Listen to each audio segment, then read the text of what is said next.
Wash day tomorrow. Nothing clean, right? Nothing clean, right? I'm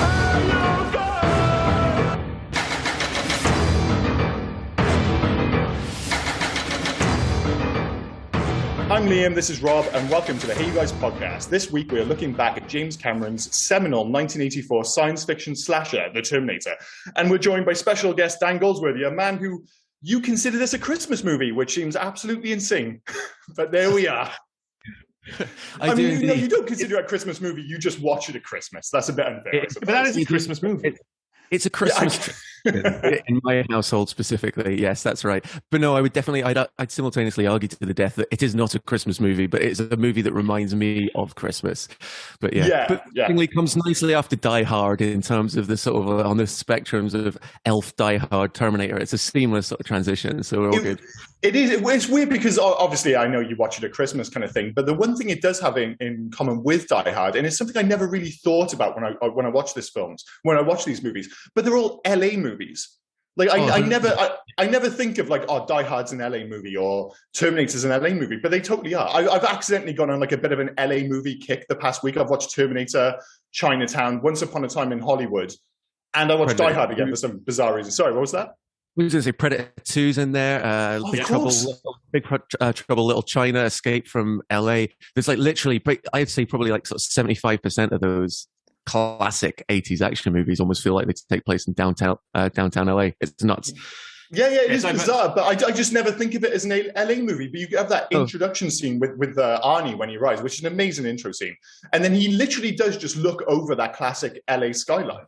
And it's like the first time I've really noticed that. It's either LA or New York. They were the two big ones in the 80s.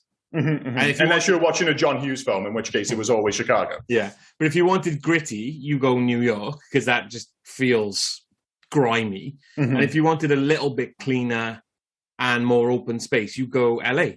Which is odd saying about this, because this film is absolutely grimy as fuck. Well, I mean, I know what you mean. Straight into Michael Bain, right? Stealing some hobo's trousers, putting some brand new Nikes on, but keeping the piss-stained hobo trousers. I mean, the guy's in a bit of a situation. He's just come through time in his defense. But yes, it's an odd mix because he's ran through a department store. He picked the trainers and a jumper. He could have just easily grabbed, you know what, these trousers are a bit wet. I'll just grab a new pair. Yeah, but the thing is, does that work on screen? Sorry, mate. He foot sizes the trainers as well. Like he almost goes on. Yeah. Like he's being chased by the police at that point as well. By the way, so that's when he's got no time. Yet when he picks up the shattered pants, there's no one. He doesn't know that he's being chased by the cops at that stage. He just goes, "Oh, man." It is strange. I think he's just a sneakerhead because there's no way he just by chance picks out like the dope ass Nike Vandals. You know, it's like that is the thing which makes it, I guess, stand out, is that those trainers are so cool, and then those pants are so piss sodden, for lack of a better term. Yeah. So it's a distinct look. It's kind of like, you know, cool trainers with hobo chic, I suppose. Yeah. Can I just say as well, during that scene, do you know when he nicked the gun off the copper and he asked him what the date was? Mm-hmm. And the copper said 12th of May, Thursday. Mm-hmm. Yeah, well, come on. The 12th of May, 1984 was a Sunday. I mean, fucking hell. You're in the moment. Do you want to just wrap this up? The film's obviously a piece of shit. I love those early scenes because you get like these little moments. You know, they've all become so iconic. Like you think about when Arnie arrives, and you know you've got the dump truck kind of like rocking up. And I'm always obsessed with these movies where some guy gets like one line but just manages to make the most of it, and the guy who's driving the dumpster truck, he's like, "What the hell?" And it's just for some reason I always remember that line, you know, in this most iconic scene. He's like, "Oh, okay, I'm gonna have this one line, I'm gonna make it memorable as fuck," you know. That guy confusing a cigar for chewing tobacco. The way he was going down on that cigar whilst yeah. You gotta have those moments. But that's the interesting thing with this film, because right from the off, and it'd be interesting to hear what you guys think of it, is I think most people, when they think of the Terminator, they think of it as a sci-fi film, a sci-fi action film. But I would argue that this film is 100% a horror film. Yeah, it's a sci-fi horror film. But I've got it written in my notes. It's a slasher flick. Yeah, it is a slasher flick. I had that written in my notes. I mean, he is Michael Myers, Jason Voorhees. He's just not wearing a mask at this point.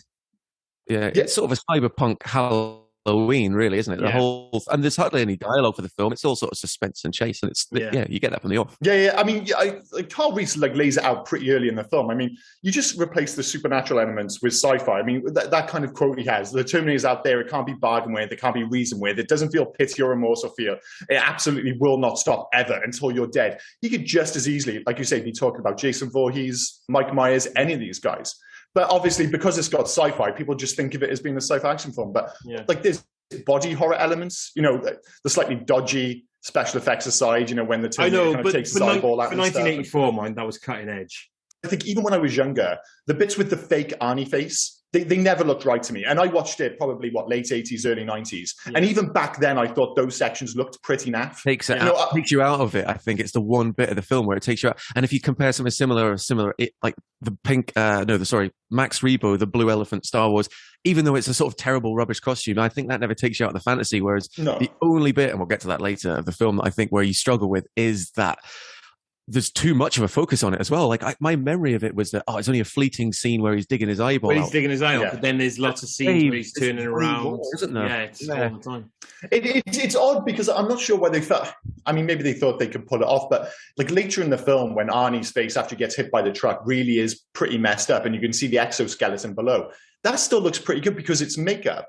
And I was like, all for the sake of that one bit where the eye moves around. They're like, all right, we're going to build a fake Arnie head. And in fairness, if you're going to build a fake head of any actor, it might as well be Arnold Schwarzenegger because he already looks like an action figure. But like you said, his head is just perfectly square, isn't it? So you haven't got to do any rounding features or anything like that. Yeah. A fucking block of clay. There you go, done, Arnie.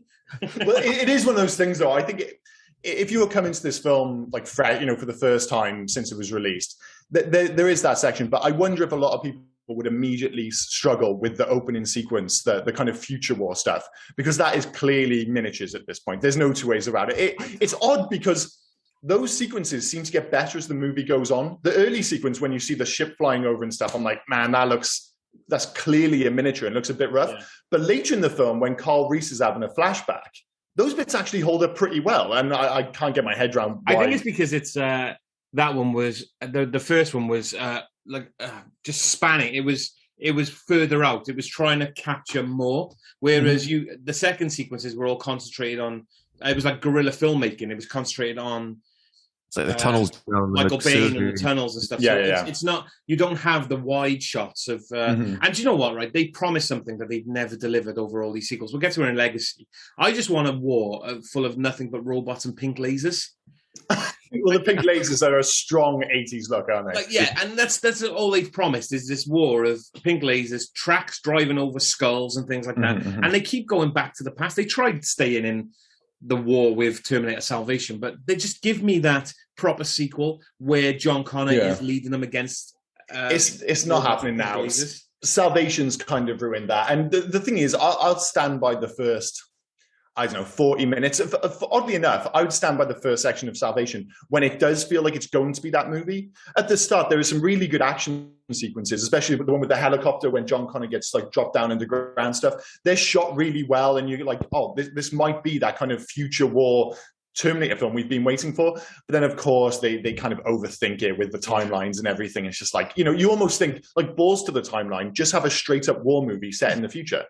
Yeah. But, even if they would have thrown some pink lasers in, I would have been happy. Sorry, can we go back? We'll go back to this one, right? I'll be the one to say it. And he's got a nice ass in this film, hasn't he? When he arrives and he's walking up to the punks. I'm amazed you went there. I mean, I would say, he arguably has the greatest physique in human history, I would say. I can only assume he actually looks even better at the front, because did you know the way one of those street punks looks at him? Did you clock this? Yeah, down. Yeah, one of them has this little glance down, and it's almost.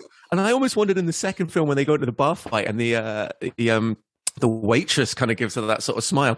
I almost wondered if that was a nod to the first one, because it's really strange in the middle of that, just to get that punk.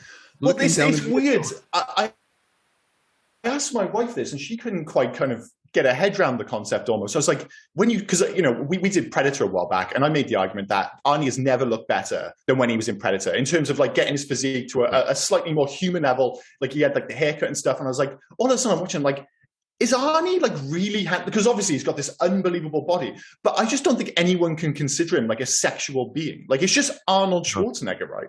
He's a completely bizarre figure. But I love that scene because I'm like, surely if you're one of those guys, like Arnie's like walking off in the distance, I'm convinced they're playing tough. Because if you are like a street punk or whatever, if you see that guy walking towards you in the middle of the night and he's butt naked, surely you're tempted to run. I mean, that's never happened to me. The closest thing that happened to me, and you'll know this area, it was Fountain Bridge in Edinburgh, and it's like a big open section. It was like 4:00 in the morning, and I was outside. Obviously, the evening had got out of hand, and everyone was in the casino drinking, and I went upstairs to have a cigarette, and I'm standing there on my own, and it's like just as the sun's starting to come up, and just in the distance, I can see this guy walking towards me, and it's like Omar Sharif in Lawrence of Arabia, only it's a white dude, and he's butt naked. Actually, no, he was wearing just underwear, but like the most uncomfortable underwear in the world, the tighty whities, like those ones. And he's just walking towards me, and this guy's only small, but I'm like, do I run away? You know, at 4:00 in the morning, if a mostly naked guy is walking towards me, I'm like, surely this is trouble. Because I know. Sorry. Did you have a flick knife and two mates flanking you though? That's the thing. I was like, obviously, if you've got your friends, you have a laugh. But my dad always told me, it's like, you don't worry about the tough guys. You worry about the guys who've got nothing to lose. And I'm seeing this guy walking towards me at 4:00 in the morning with just his underwear on. I'm like, this guy's got nothing to lose. So anything could happen here. Your argument from this then is either rob them or run away, not see if this dude needs help. Dude, if Arnold Schwarzenegger is walking towards me butt naked at like 4 a.m, I'm just running away. I'm like, this guy doesn't need help. He can take care of himself. This is only trouble as far as I'm concerned. He's in Edinburgh, because I guarantee you that dude was just robbed.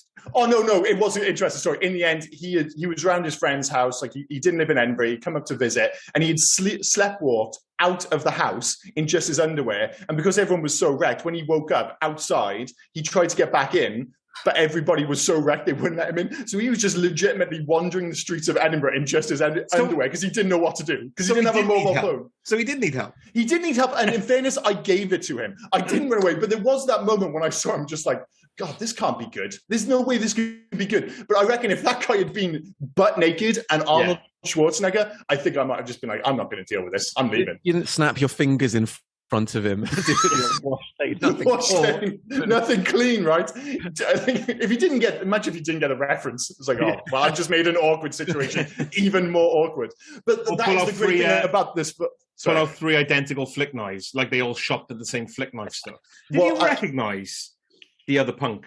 Well, we all obviously recognize Bill Paxton and in his weird kind of tire track face tattoo, what the hell that is. The other guy's, I always mix him up with the Kurgan from Highlander. I think it's that guy because he has like similar features. But didn't he play, what was he in? I know he's in Mortal Kombat Annihilation. Yeah, he's the Shere Khan or whatever his name. Yeah, whatever his name is. Yeah. The Emperor. No, so he's Brian Thompson, and one of his. Do you the film we're going to cover on this podcast at some point? Do you remember Cobra?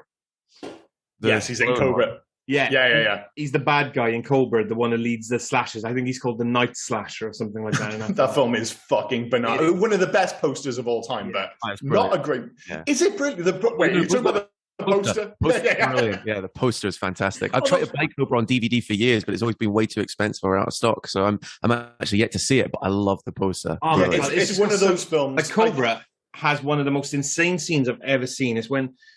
And I know it's not the Cobra podcast, but we already mentioned now. When Sylvester Stallone gets home, he goes up to clean his gun. All his gun cleaning stuff is in an egg box for some reason, an egg carton, which is okay. But he takes out a slice of pizza, and then the lunatic slices it in half, not lengthways, just in half, and then puts the other half back in the box and eats the. Like, what are you like? That's up there with those people who kind of like eat the top of a Twix off.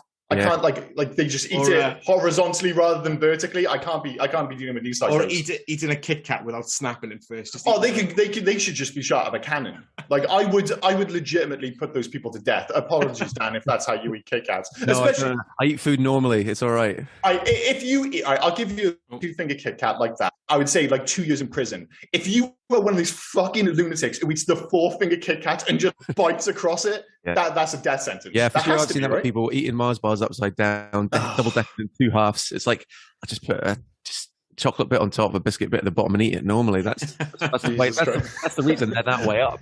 I love how Dan's like, no, it's fine. I'm a normal human being. You don't have to tiptoe around. Yeah, you don't have. Yeah, it's all right. Although I do, when I eat Mars bars, I do take the top layer off.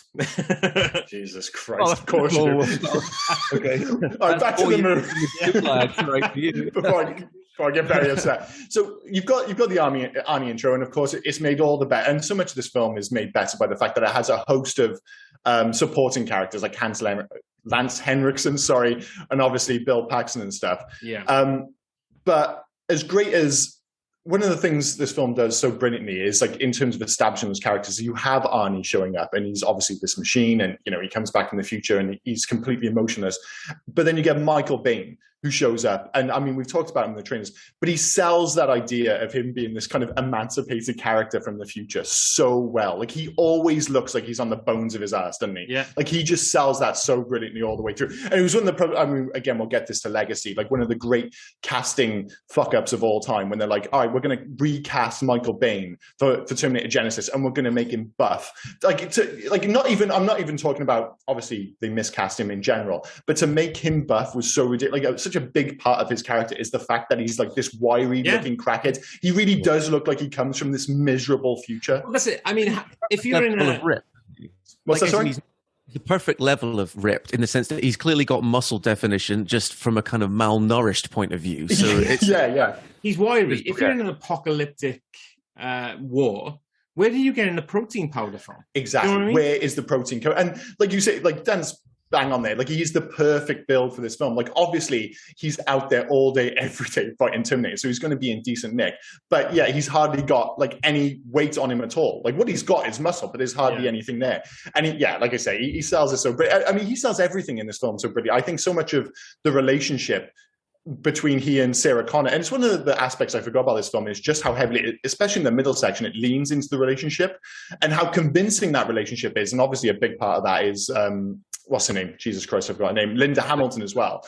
But if you don't have great actors in those roles, those sections just don't make sense. They feel like an afterthought. But instead, when he delivers the line, I traveled through time to be with you, it was something, that's not bang on. And that should have been a really cheesy line, but he makes it work. Yeah, but do you think it's a little bit pervy, mind?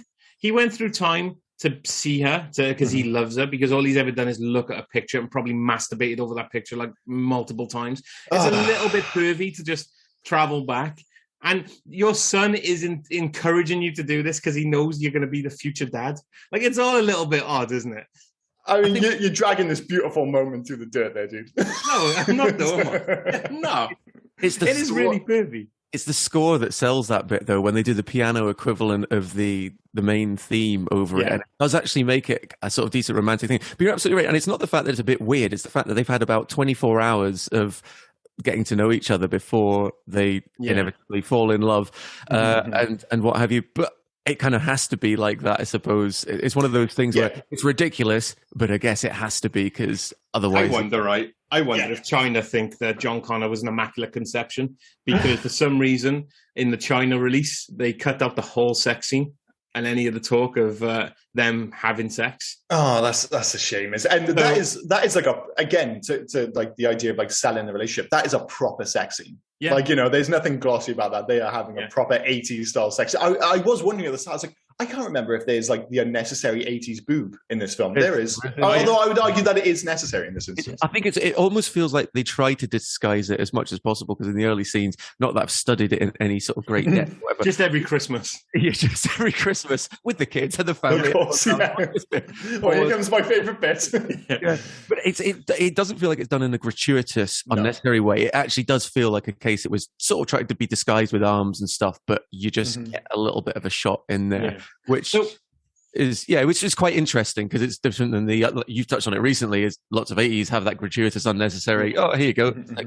Dan, you said you watch this film every Christmas, right? So you had the VHS copy as well, did you? No, I never had no, not. I was going to say, if you had the VHS copy, we do know exactly where you paused it multiple times, don't we? Because every time you had to rewind on VHS copies, it kind of messed the tape up a little bit, didn't it? That's right. Yeah. So I'm assuming the pause one around the gratuitous tit was just a bit scratchy. and for Rob, sadly, it was on Arnie's ass at the start of the film. But because when you first mentioned gratuitous tit, I thought you were on about Arnie's. No. Although he does have a fantastic chest on him, but the thing is, though, I mean, that's a perfect example of like how this film is elevated above what it could have conceivably And it's like there are many similarities between this and Alien, and basically the series of films as well. But you think of both Alien and Terminator in particular, they're both like aggressively B-movie concepts. And this does adhere a little bit closer to kind of classic B-movie design. But you have these moments because of the supporting actors, because Michael Biehn and Linda Hamilton are so good, because Arnie's so iconic, that it does elevate itself above what it should. Like, because this could have been just a stupid B-movie slasher film. You know, I've talked about kind of Predator as being almost the perfect film, despite the fact that it's a B-movie. I would say this is trying to elevate the art form a little bit more in the same way that Alien did a few years earlier. But I mean, I guess like it all leads back to like the big question is like, you know, do you prefer one or two? Is like, you know, do you prefer Terminator or Terminator 2? Because like Alien and Aliens, there's such different movies. Like, I don't think there's any other movie series other than Aliens and Terminator where you've got two distinct journeys from going like these kind of classic B movies that have been elevated by fantastic directors, and then sequels that are just flat out almost action movies and so much bigger that they're almost unrecognizable. And I think it comes down to whether you actually prefer suspenseful slasher horror thrillers versus massive action film, really. And that's simply the difference, I think, between the two. Do you have a preference, or? It's really 50-50. Probably, it used to be Terminator 2 growing up. And that was the one, I didn't actually very quickly touch on what Rob said. I never had the VHS for either of them growing up. But I did see Terminator 2 probably as early as 91, 92, roughly when it came out, because a next door neighbor had it. But for years and years, I'd have said that was my favorite. But just every time I watch them each year, I just get a slight more sense of a warmer feeling watching the Terminator, this one that we're discussing right now. And I don't know if that's the sort of synth soundtrack, which is a little bit more, it just sort of captures that. Even though, I mean, that theme tune to me, it feels like it's all the way through the film because of the tone of the film.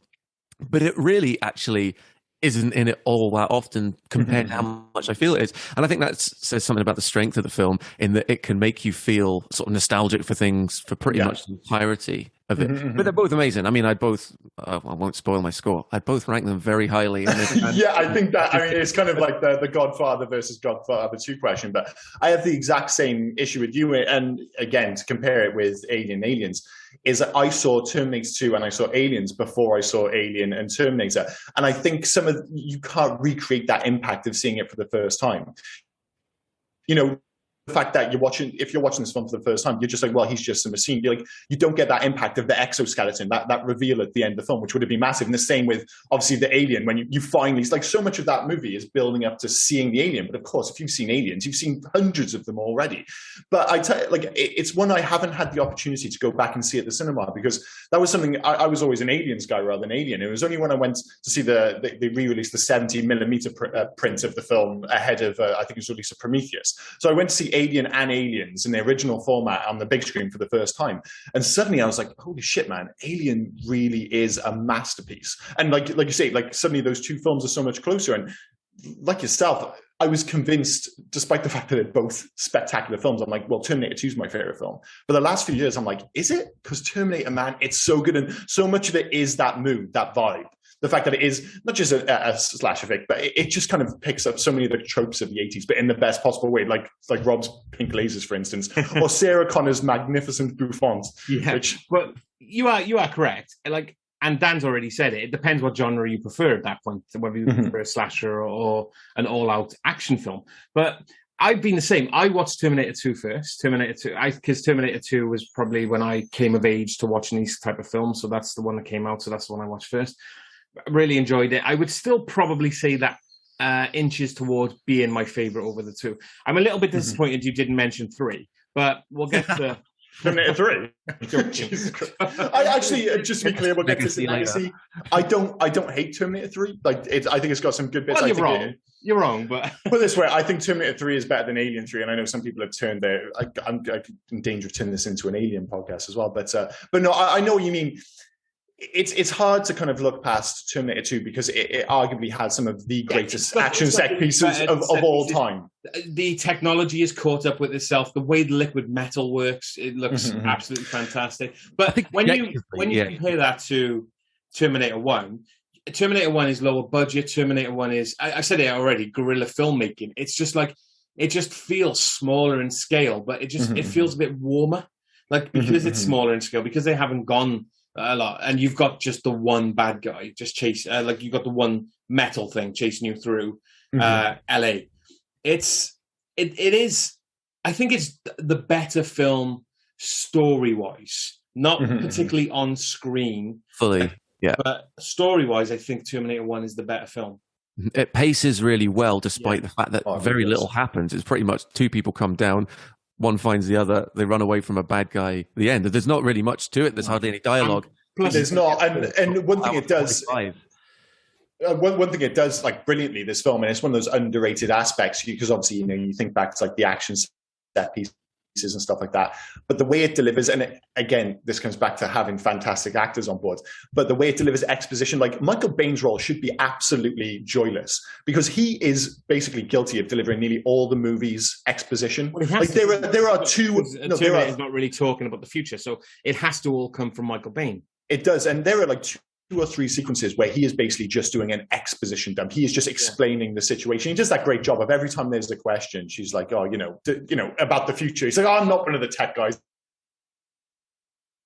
I don't know, so don't think too much about it. But he has like the exposition scene. It's like those two sitting in a car, and it's just solid exposition, but somehow it's also building that initial relationship between the two characters. You can see it on screen, and then later on, like when they get arrested, like that seems like patently ridiculous, because there was no reason why he's a smart guy, Carl Reese, and we're led to believe that he gets arrested and he just spills his guts to like the local police. Like they're gonna believe the fact that he's a soldier from the future. Like there's no benefit to him whatsoever. The only benefit is the fact that he needs to deliver some exposition or he's basically might as well be screaming directly into the screen rather than people there. But they do it in a smart way, I do love the different ways he delivers that as well, because he's delivering it a bit softer to Linda Hamilton.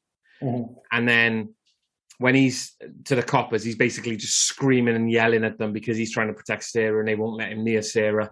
So he's just, I don't think he's thinking at that time about like, they're not going to believe me. He's just trying to just say anything. Can we go back? Because I did cut you off. That's good. Her hair.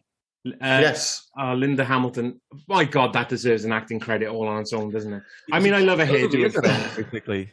Sorry, mate? She could be in Bon Jovi with that kind of... Oh, my God. Oh, she could have been in Roadhouse from a couple of weeks ago. Like, that hair just, like, it's magic. It's just bouncing along on its own. It's great as well, especially because you know where the character goes. Like, you think about, basically, in the first, like, 10, 15 minutes, you get 3 character introductions. They're all so aggressively different. You get Arnie shows up, then you get Michael Baine. And then suddenly you get this kind of, like, sitcom music playing as Sarah Connor drives down the street. Her bike, legitimate. It looks like she's riding the robot from Rocky IV. Yeah. It's fucking insane, that bike. And she's got the hair blowing. It's from the Transformers TV show, of the film, isn't it? Where that kid has that weird Transformer that turns into that stupid little bike. Is that the same bike? I mean, it looks the same. That's what I mean. It looks like that little Transformer bike. But it's like she's got the hair. The music's like borderline ridiculous at that point. For some reason, I've always hated that line when she parks up outside the fast food place. She's like, look after her big buns. There's something about the way she delivers that line. I'm just, I fucking hate it for some reason. I don't know why. She is a terrible waitress, by the way. She is. Although what she has to deal with, that little shit putting ice cream in her pocket. What a little Who wastes ice cream? Come on. Like, that was the weirdest thing about the film. It's like, I've never seen a kid that goes, you know what? I don't want this. I'll put it in someone's pocket. I thought it was a meatball. No, it's about ice cream. It's ice cream, yeah. Well, I mean, everyone's like happy about it. Like, Dan, I will believe you. I've watched it like 30 times, but... And I don't know, like, obviously she's not great at her job, but the way everybody basically celebrates this little turnip putting ice cream in her pocket, this kind of like, waitress probably working for minimum wage in LA, and you're like, yeah, good on your kid, she had that fucking coming. It's like, whoa, guys, chill out, man. It's a bit harsh, isn't it? But, you think, you see hints of it in the film. Like, again, speaking to Dan's point, the fact that there's so limited dialogue in this film, but her evolution towards the end, when she's doing the field dressing and then when she's dragging an injured Carl Reese always ends up fucked up in these films. That's just his lot in life. But then right down to that final moment when the Terminator is trying to get at her through the cage. Obviously, I've skipped right to the final scene. And she's not scared in that moment. She's just angry with it because it's killed Kyle. And it's like, you're terminated, fucker. And you feel like the hatred in her voice kind of thing. And obviously she has that speech at the end, and you can suddenly see this kind of leader of men, and this woman who's going to bring up, the great leader of men, I suppose, and John Connor. Well, she's gone through a lifetime in 2 days, hasn't she? She's evolved. She's had to evolve really quickly to become something else, and she's seen what's happened. Well, yeah, sorry, just very quick. I was going to say the kind of bad waitressing thing. To me, that's sort of almost in tandem with the fact that she gets let down by that. The date that she was about to go on, they kind of paint her to be this quite vulnerable person who's a bit down on her luck, and just a very average middle America type person, which obviously allows for the evolution for what she goes to the film, and then obviously even way further into Terminator 2, given the massive sort of difference in look between the two films. Oh, the physical transformation is amazing, and I always find it interesting because. You think nowadays, obviously, there's more of a push for kind of diversity in film and, women getting kind of, better roles on screen and stuff. But when I think of kind of like females on screen, strong female presences, certainly in action films. Her and Ripley are two, like the only one who's maybe come close is maybe Charlize Theron's Furiosa in Mad Max Fury Road in recent years. But even she isn't nearly as iconic, I would say, as Ripley. And both of them are James Cameron. A lot of people would probably argue Milla Jovovich as well. Yeah, maybe, but she hasn't had the role, though, has she? Like, nobody. Like, can you name a single character Milla Jovovich has played? Yeah, Alice from Resident Evil. Dude, of course you can name Alice, and maybe is it Lilu Alice from Fifth Element? I mean, I would argue that Alice from Resident Evil doesn't quite match up to I mean, the Ellen Ripley or Sarah Connor. They fucking suck, but.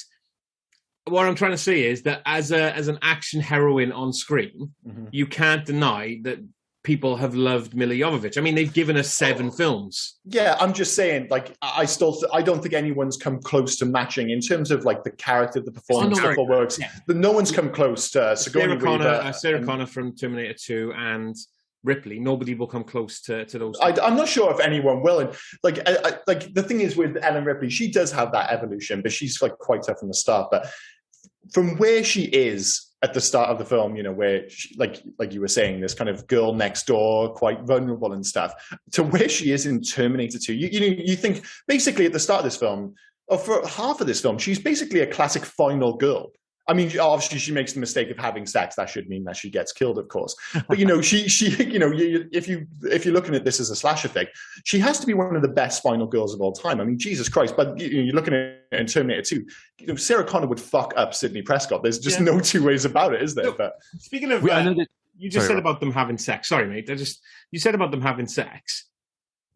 Do you reckon he had to have stunk, didn't he? He was still wearing the piss-stained trousers. I mean, at that point, there's got to be a hint of Stockholm syndrome, I suppose. Yeah, that couldn't have been a nice sex scene, could it? Do you know what I mean? But that's Michael Baine's thing. He is the lover of only the strongest women. Yeah. I mean, he's been with Sarah Connor, and I know he wasn't with Ellen Ripley, but they keep had a thing together, didn't they? I mean, if he hadn't blown up, they were fucking in Aliens 3. Oh, 100%. It's just, I keep coming back to Michael Baine, and I just find it bizarre that he wasn't a bigger star, because he was for a while. You think of some of the films he was in, Aliens, Abyss, Terminator. What was that, sorry? In Memento as well. Was that Michael Baine? No, that was Guy. No, that was Guy Ritchie. Guy Ritchie. No, sorry, not Guy Ritchie. Guy Pearce. Guy Pearce. Yeah. Sorry. And I absolutely adore him in Tombstone. But then it's like almost he just kind of like went away, and it's this bizarre thing. Like he was in some of like the biggest movies of the 80s, and then it just never quite worked out for him. I mean, that's because he kind of hitched his flag to James Cameron, didn't he? James Cameron was bringing him into a lot of the films you mentioned there were James Cameron films. Yeah. Like and I know he obviously the kind of vibe there, really, isn't there? There's that kind of Kurt Russell Carpenter sort of producer, director, actor will get you in for everything, and once you've set your stall out, you're a bit back to it. Yeah. But the thing is, most actors, all right, fair play, he's with James Cameron, like that's by the by, I suppose. But you think after he's been in these films, and they're all relatively big hits to one extent or another, usually nowadays, if you get a guy like that, they get their shot, so to speak. Because the one thing he's not in any of these films, arguably, is the leading man. Like he's even in this, he's arguably a supporting character, albeit the most prominent one. And it's just like no one ever said like, oh, we're going to make Michael Biehn the leading man. We're going to give him his one film at least where it's like, oh, if this works, he could be a kind of, a leading man going forward. And he just never seemed to get that shot, which I find bizarre. Maybe he's just a bit too weird, which is a great thing about his character, that maybe he doesn't have that kind of leading man charisma. He just suits being this kind of just like weird support character, or a great bad guy, as it were, a lot of people in both Abyss and Tombstone. A lot of people have made a great career out of being the supporting character. Not the guy.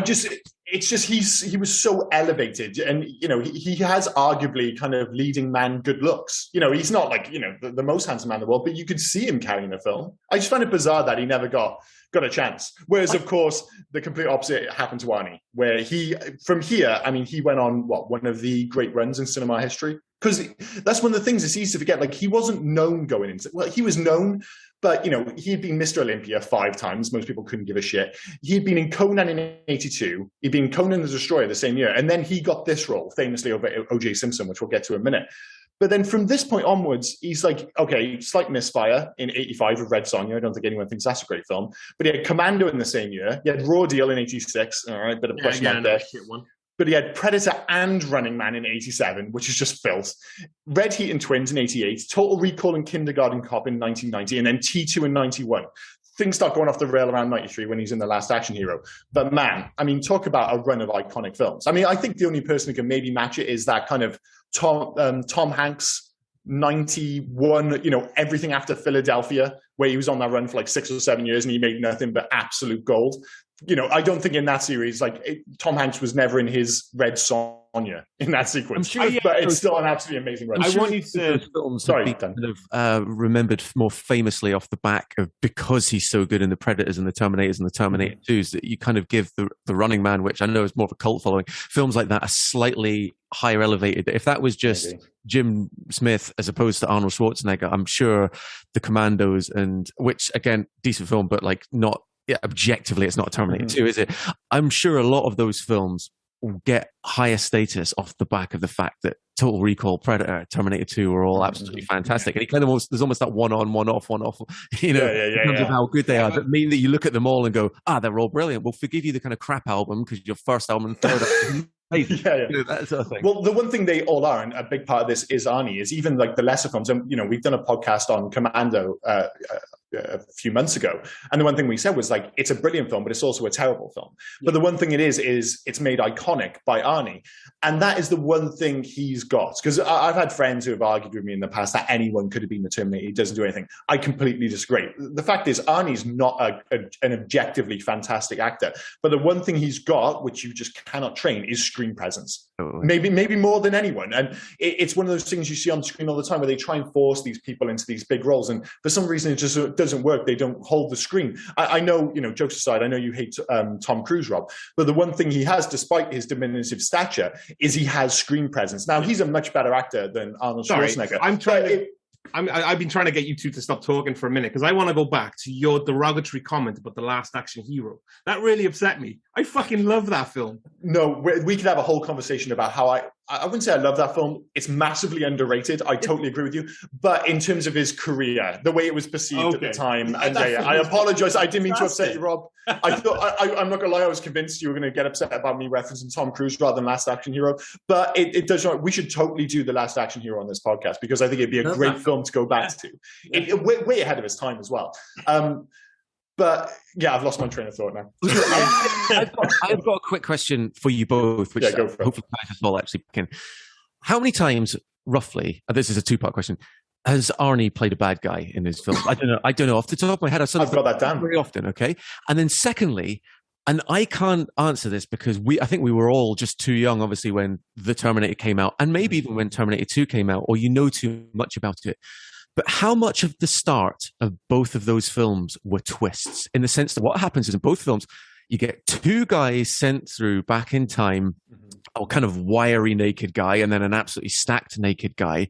And I can never watch these from the point of view of going, in this film, which one of these is a bad guy, which is a good, because I just know who it is. Of course. But is Terminator and Terminator 2 a twist at the start in the sense that you don't know who is the good guy and who the bad guy is, and then it's only when certain reveals happen that you uncover it? Have you ever watched it from that point of view? Well, I kind of think more for two.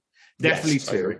because obviously you already know that he was a bad guy in the first one. So definitely in 2, the way it changes then, and okay, he is the good guy again. But I don't think there was enough of a build up in 1 to make you think that Arnie could have been a good guy when he came back. No, I totally agree. As soon as he arrives, he's fucking up Bill Paxton and his mates. Do you know what I mean? But then again, Michael Biehn is robbing a hobo. But I would say that I totally agree. Like the first film, because I did try and watch it with fresh eyes. That idea, like, what would it be like to watch for the first time? Yeah. And the fact that he puts his arm right through a dude, like he literally, like, you know, he murders a dude straight up. I think you're like pretty early on. You're like, I don't know what Michael Biehn's deal is, but this guy's definitely a wrong one. Like, he showed up naked, he's just murdered 2 people and, you know, stole the other guy's clothes. The second film, it's almost a shame that everybody was in on it, because I 100% agree. The start is 100% a twist, because he's gone on the basis that you don't know anything about it other than the fact that Arnie was the Terminator, is the bad guy. And it leads all the way up, and it wasn't an accident. Is it Robert Patrick who plays the T-1000s? Yeah, that's right. Yeah. He looks like Michael Biehn. He has the same wiry build. Yeah. And all the way through, and of course, they even make him a cop. And it leads all the way up. There's no hint that he's a bad guy up until the point when John Connor's caught in the back of the building, in the hallway, and he drops the box with the roses, and he's got the shotgun. And at that point, they're still selling you on the idea that Arnie's the bad guy. And then it's like, get down, and he shoots the T-1000. And of course, you get that reveal then as well. Not only is he a Terminator, but he's a completely different Terminator. I love the way those shotgun slugs as well hit Robert Patrick. Yeah, amazing. The effects of that, the way they hit him, and you just got the boom, boom, just as great sound design. The ripples of the liquid metal just rippling. They're fucking fantastic. I think it was Stan Winston who did the effects for both the Terminator. I could be wrong because I haven't researched this, but it was the same guy, I think, that did the 1984 and the 1991 Terminator. And those physical effects on the T-1000 just blow away the physical effects of, you know, the whole sort of face thing. And like Rob says, it's when he gets like a gun in the face and it splits in 2 and then it all melts back together. At no point are you thinking that's shit effects. It's so no. Well, it's I almost think it's a shame now, because I'm like, will we ever have, and maybe I'm being naive here, but will we ever have a moment like that on screen again? Like, you know, you think this is the early 90s, and all of a sudden that happens. Like you say, he shoots him in the face, and he has that hole in his face. And obviously, part of it, you know, that film is not liberal with its use of CG. It's one of the reasons it holds up so well is because most of it's practical, and its use of CG is very limited, but incredibly effective.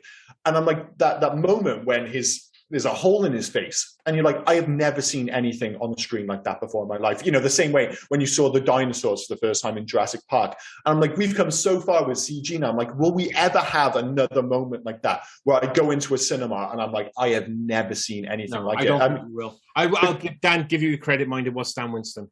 Okay. The closest I've come to it, and I know it's not a movie everyone loves. I mean, I'll stand by James Cameron's IMDb any day of the week. But the closest I've come to it is probably 2009 or 11, I think it was, when I went to see Avatar. Like, 2009. You know, 2009. When I went to see that at the cinema, and I hadn't seen 3D before, and, you know, that opening sequence, that did wow me. Like, you know, I know people have very different opinions on that as a movie, but as an experience at the cinema, it's still one of the more memorable experiences I've had, because I'd never seen anything like it before. I've not had anything like that. I didn't mind. It looked fantastic. It looked great. You're like, James Cameron's crafted a fantastic world. Unobfucking-tanium. Yes, that was an issue. I do have an issue with unobtainium. I'll give you that.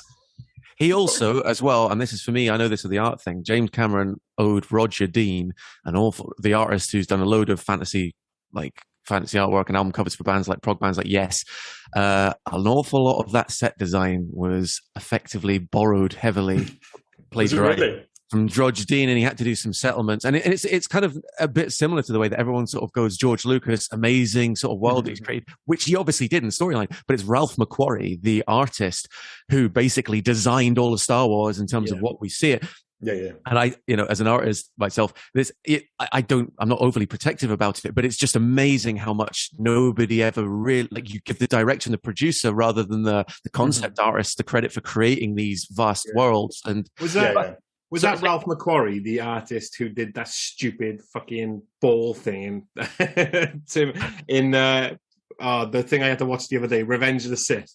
I doubt it. I think he died years ago. He's Oh, the okay. original. He did the original. I'm sure he died years ago. He did the original 3. But just after this, go and check out Ralph McQuarrie's paintings of Star Wars, because even if you don't like Star Wars, it's just unbelievable, and you can completely see where the people who designed all this stuff went completely off it. It wasn't like they went, let's take bits and pieces of it. It's like down to a T. They've taken a wholesale kind of thing. Sorry, I appreciate we're getting sidetracked. And No. It's a really good point, because one of the more interesting things, and you talk, speaking of plagiarism, funny enough, is, this movie was, I guess, unofficially based on an Outer Limits episode from 1964 called Soldier, which itself is based on a 1957 short story called, what was the name of the short story? I'll get in a minute. A Soldier from Tomorrow, sorry. And the writer, Harlan Ellison, of the short story, he sued the production company of this film for plagiarism.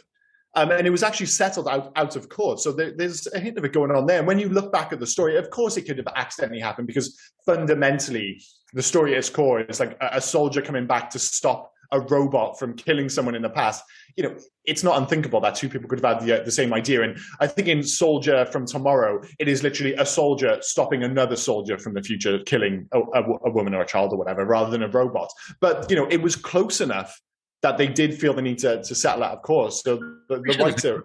Isn't there a credit at the end, even when it says based on the... Well, I didn't know that, but I recall seeing it's based on the works of something else. So obviously that's probably settled it, and also gave you a little bit of there's your credit as well. So I almost can't read any of it, because I just get caught up with I love the fact that this movie basically created its own font. Like, there is Terminator fonts now. 100%. Totally agree. Yeah, that was something I was going to touch on as well. It's like, that is so iconic, that font, and you see it left, right, and center, and all you think is, it's not like, it could be one thing or another.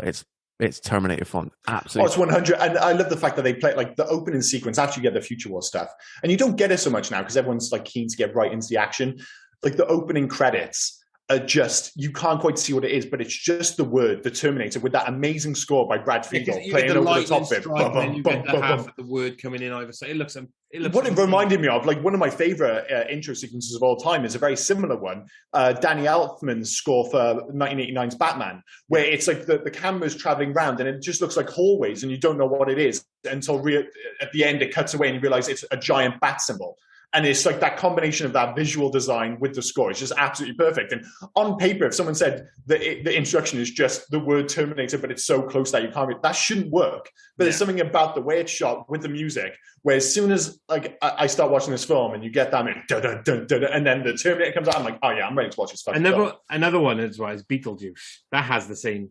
Well, that's another Danny Elfman one, isn't it? Exactly. And another Tim Burton one, but it's flying through the what you think is the city, and it turns out to be the model village. It's absolutely fantastic. Yeah, I love a great intro sequence, and I think that is something of a lost art now, whereas instead you tend to get an action sequence, then just the title, and then it's just on to the next thing, I suppose. Going back to Terminator and his mission, as we said, is come back to kill. He's a bit inept, isn't he? At coming back to kill Sarah Connor. Yeah. Like, he's a bit inept. It's literally just, all right, I've come back to kill Sarah Connor, but we haven't given him any other information. So it's just like, right, just he's got detailed files, but needs to go and find a phone booth and then with his finger read through the Sarah Connors like a 6-year-old. Yeah. And he goes into a shop and then asks for a phased plasma rifle in the 41 range. It's like, you had detailed files that this is 1984 and you've asked for your pop guns first, and then ask for the amazing one first, and then scale it back if they don't. He's just forgot himself for just a moment. Oh, I'm sorry, I forgot. There's no plane. Of course, there's no phase rifle. What does I think? It's just bizarre that he has that. It's the same thing later on in the film. Sorry, before you go later on in the film, I just want to say, in a gun convenience store as well, who is selling a handgun with a laser sight like that? Yeah, or the guy from Gremlins. Dick Miller, But in downtown LA. Like, you're not even going to a fucking gun range or anything. In downtown LA, there's a guy that's selling a handgun with a laser sight. Like, what the fuck? He's selling gangbangers. Without trying to make light of it, and with light of recent events, obviously, none of that's it's not that much of a stretch, is it? Yeah. But on that sort of note, I do find it surprising that he sells Arnold Schwarzenegger 3 guns and goes, probably about midday or something, goes, that's me done for the day. I can close early. Thanks very much. And also, why are you giving him the ammo next to it as well? Yeah. He might ask shoot me in the face. Sorry, Liam, I interrupted you. I just didn't want to go off the gun. No, it's cool. I think they do a pretty good job in the movie. I think there's like one throwaway line later on where basically Carl Reese explains why the Terminator has limited knowledge of Sarah Connor, why he has to go through all these steps kind of thing. Like they tried to protect the information. But it's just one or two moments. For the most part, I think Arnie is absolutely perfect in this film. But there's that moment where he just kind of forgets, oh, I'm in 1984, they don't sell plasma phase rifles. The bit where he's using his finger to read, it's like, do you really need to do that? And there's just one moment at the end where he takes out his eye and he's getting tooled up to go to the police station to shoot the place up. And he puts on the sunglasses. And then just before he leaves, he just checks his hair out. He just has a little moment like, is my shit looking fly? I was like, where did that come from? It's the least Terminator moment ever, isn't it? It's brilliant. It totally is. Just has a little look, like he's not wearing, I was actually quite surprised going back to this. It's like, Arnie loses his eyebrows early doors in this film. I was like, that's a bold move. Yeah. And very quickly, and this is something it's perfect timing for this. At what point does Arnie get a haircut in it? Because at the start, he's got like a kind of Clark's shoe shop attendant sort of side parting, and then he's got like a buzz cut the rest. Yeah. Well, that's the point. He gets burned. It literally gets burned into that style earlier in the film. That's why he doesn't have any eyebrows. Because it's when he gets blown through the window after the tech noir fight. Yeah. He suddenly has spiked up hair. Like there's something I can't remember exactly what happens, but there's something in that chase where there's like a bit of a fire. So the idea is that his hair is singed into this kind of classic 80s style. But of course, he spent so much of the 80s with basically that singed style haircut anyway, that looks purposeful. But I think the idea is, and as I said, the same reason why he doesn't have eyebrows all of a sudden is the fact that his hair all gets singed. But it looks so purposeful. Like they get like, oh, let's give him the kind of classic Predator haircut. But yeah, I think the idea is it got burnt into that style. But yeah, he's obviously quite happy with it because he definitely checks himself out. But this is going way back because I remember you asked two questions and we only answered the second one. The first one was, has Arnie ever played a bad guy? And I wrote down the same thing. I was like, I think this is the only movie where he's like played obviously you can argue in Terminator Salvation he's the bad Arnie, but outside of his role as the Terminator, I was like, I don't think he's played a bad guy in anything else. I guess at this stage in his career, he'd have been too young into it for anybody to know him either as a goodie or as a baddie, because although he'd done a few other things, I mean, my question, I suppose, was a bit retrospectively, because now when we watch it, you go, Arnie is this like kind of legendary good actor. Would it have been a surprise? But I suppose in 1984, when nobody really knows him, because he was brought on board to have European appeal originally. That's what. Yeah. Well, didn't get to speak, I think at the time he probably wouldn't have been well known enough to assume that there's the big guy. He's probably going to be a goodie or baddie. And maybe if you'd have got the Stallones or OJ Simpsons or whoever else on board to play that, it might have been more of a twist. He wasn't, to take your point, he wasn't established as a hero. I mean, he was to everyone. He was, if you knew him, he was Conan. And certainly in Conan the Barbarian, he's obviously a classic anti-hero in that anyway. And I mean, I don't think he was a bad guy, a bad guy in any other movie after this. But the one thing I think is, you've got to give him his credit, is the fact that he did some pretty adventurous roles. Like the whole thing with Arnie is that he worked with great directors. You think of, I spoke about this before. People say, oh, is there a modern day Arnie? And people immediately go, The Rock. It's like, no, the Rock's not in the same fucking league. The Rock's so worried about his image. He's all making he's made big budget movies for sure, but he has no memorable roles. He very rarely takes risks. Arnie was the biggest action star in the world, and he makes an 18-rated body horror sci-fi film with Paul Verhoeven. That's not a safe choice at all. That is really pushing the limit. Like Running Man, a short story based on a Stephen King novel. That's not like an obvious kind of hit it out of the park moments. Like, give him his credit. For a long period there, like he worked with great directors, and it just happens that James Cameron's one of the best of them. But he definitely pushed the boat out. I mean, he quite famously, I think, thought Terminator was actually going to be shit, and said as much as well when he was working on Conan the Destroyer or whatever. And, someone, I can't remember exactly what the context was, but he basically just said, I'm just working on some shit movie. And it's like, which turned out to define your entire career. I mean, but think the point right? That, he was taking these risks and would do anything and work really hard at whatever it was to be good. I mean, to be fair though, wouldn't you think you were doing a shit film? Like, I'm doing a film from the director of Piranha 2. Yeah, it's a good point. Cameron goes from Piranha 2 to this and then shows what he can do. But you would think, oh, fuck, I'm doing a B movie or I'm doing... I mean... 100%. So, and he's not involved in any... he's not seeing the dialogue, I assume. I don't think he's kind of reviewing the dailies on the scenes between Linda Hamilton and Michael Biehn. He's just doing, as far as he's going to, a low-budget action flick. I mean, I think this film cost... 6.4 million against a box office of 78.3, and obviously it's gone on to make so much more with VHS and all the other nonsense. But yeah, I can imagine if you were making this film, there's probably no obvious reason to think, all right, this is going to define my career, but certainly define your career. And in many ways, it defined a whole decade of cinema. So many of those, it just looks like an 80s film in all the best ways. Although the one thing that slightly disappointed me actually was Tech Noir, the famous club where Sarah Connor goes in and obviously, they have the first shootout with the Terminator. In my mind, looking back at it, I remembered Tech Noir as being this really grimy nightclub. And then you go watch it, go, that's pretty lame. Yeah, total peak 80s. I mean, it was like a fake band called Lani Kane and the Triangles or something that was playing all this, that total Pat Benatar style, radio rock at the time, which I kind of love as it goes on. Yeah. But you feel in the memory of it is going to be more of this dingy cyberpunk venue. 100%. Because that is almost the narrative that you create after the fact of what it actually is about. Well, no, it's basically just your bouffanted rock club that's got a phone in the middle of the fucking dance floor. It's what? A giant payphone. Yeah. Can anyone hear me? Yeah. Can anyone hear me? Yeah. Well, apparently because the DJ turned the music down to really, really quiet as she's on the phone to the police. I'm exactly here.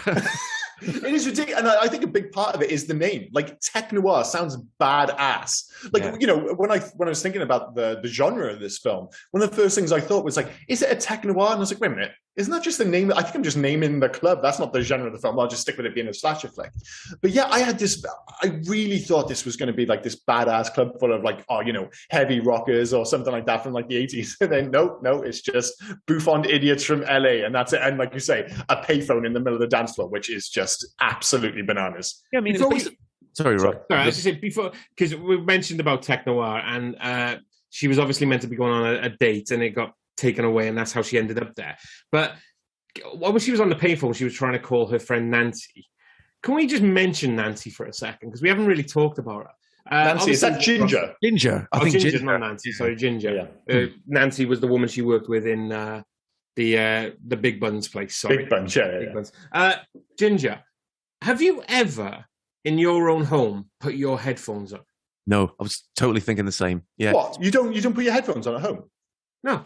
I do. I was literally doing it this morning. Funny enough, I was listening to the 80s soundtrack that you made on Spotify, Dan. I was walking around the house listening to that this morning with my earphones on. I do it all the time. I don't wear my headphones. I just put my Bluetooth speaker on. I never wear my headphones dancing around the kitchen. I do it all the time. And literally yesterday, I was dancing around the kitchen. I swear to God, I was dancing around the kitchen like a fucking moron with my earphones in. You deserve to be killed by the Terminator, then. I'm sorry. No, because I draw the line. I don't have sex with my earphones on. That's what I was going to ask. No, there is a line drawn in the sand. Did you recognise Matt as well? The boyfriend. Boyfriend. Yeah. I did, but I couldn't place him. Rick Rossovich. He's Snyder. You stink from Top Gun. Oh, good shout. Yeah, no, I didn't recognise that at all. He's Iceman's dude in the back seat. Oh, awesome. Yeah, he's actually quite good. He has his little moments. He has to deliver his sex speech twice. But he threw a lamp at the Terminator. In fairness, he doesn't know it's a Terminator, I suppose. But it does seem a little bit naive looking back at that, I suppose. Dude, I don't think that's going to do the trick. Although, to be honest, even if he wasn't a Terminator, if 1984 Arnold Schwarzenegger, I think it's easy because to forget just how big he was. If that dude rocks up in your house, unless you've got a gun, he's taking what he wants. Yeah. You're not stopping 1984 Arnold Schwarzenegger. They had to get some bigger guys to make it look like Arnold Schwarzenegger might have a challenge. You look at Brian Thompson as the other punk. he should be leading the punks, really. His stature. Yeah, he's a big guy. Yeah. And then obviously Rick Rossovich, Matt. He's a big dude as well. He's quite ripped. But they had to get these bigger guys to make it look like they could be a challenge, and then it's not. And it's actually, as you said, the wiry guy who it puts up a bit of a challenge with Michael Biehn against the Terminator. And in the end, it's actually the woman that takes him out. It's Sarah Connor, who becomes the hero that she was meant to be.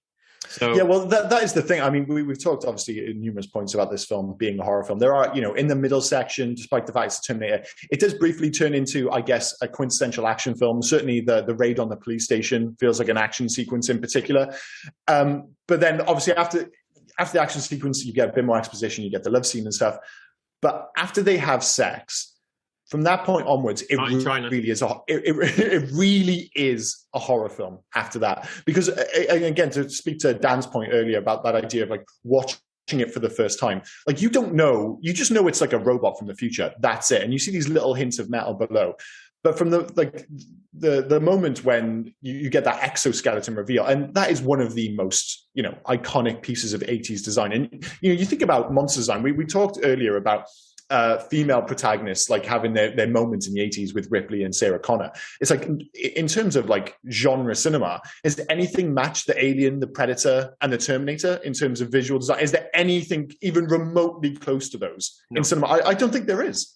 And I can't imagine what it was like when you think, oh, it's dead. In that classic horror movie sequence, Mike Myers is dead, Jason Voorhees is dead, the Terminator's dead, and then suddenly it rises out of the ashes of that, exploded truck, and you've just got like, holy shit, that looks insane. And now you've mentioned all three of those villains as well, Alien, Terminator, and Predator. We got to mention Bill Paxton and Lance Henriksen having the honor of being killed by all three of them, which is amazing. Yeah, that's something to write on your tombstone, isn't it? Yeah, well, they really can now, can't they? Both of them. I know Lance Henriksen's still kicking. Yeah, Jesus Christ, give Lance Henriksen. I mean, in fairness, he's looked about 60 for the past 4. Even in this, he looks like 72. Yeah. I can't believe we haven't mentioned Lance Henriksen in this film, but yeah, I mean, he was only killed by a Terminator and an Alien, wasn't he? But then when they did AVP, he was finally able to be killed by a Predator.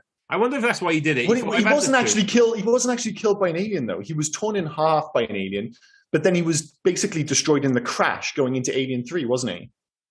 And semantics. Semantics, yeah, I'll give you that. Fair enough. But yeah, no, he's great. I mean, it's weird because Lance, obviously, Henriksen is in that moment.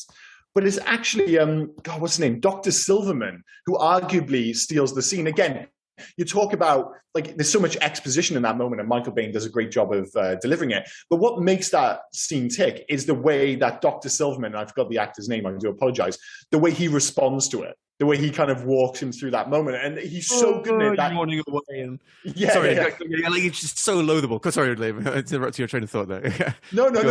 Like, he's so good in that sequence that he has like a returning part in, I don't know how many of the Terminator films is in the end, like 4 or 5 of them.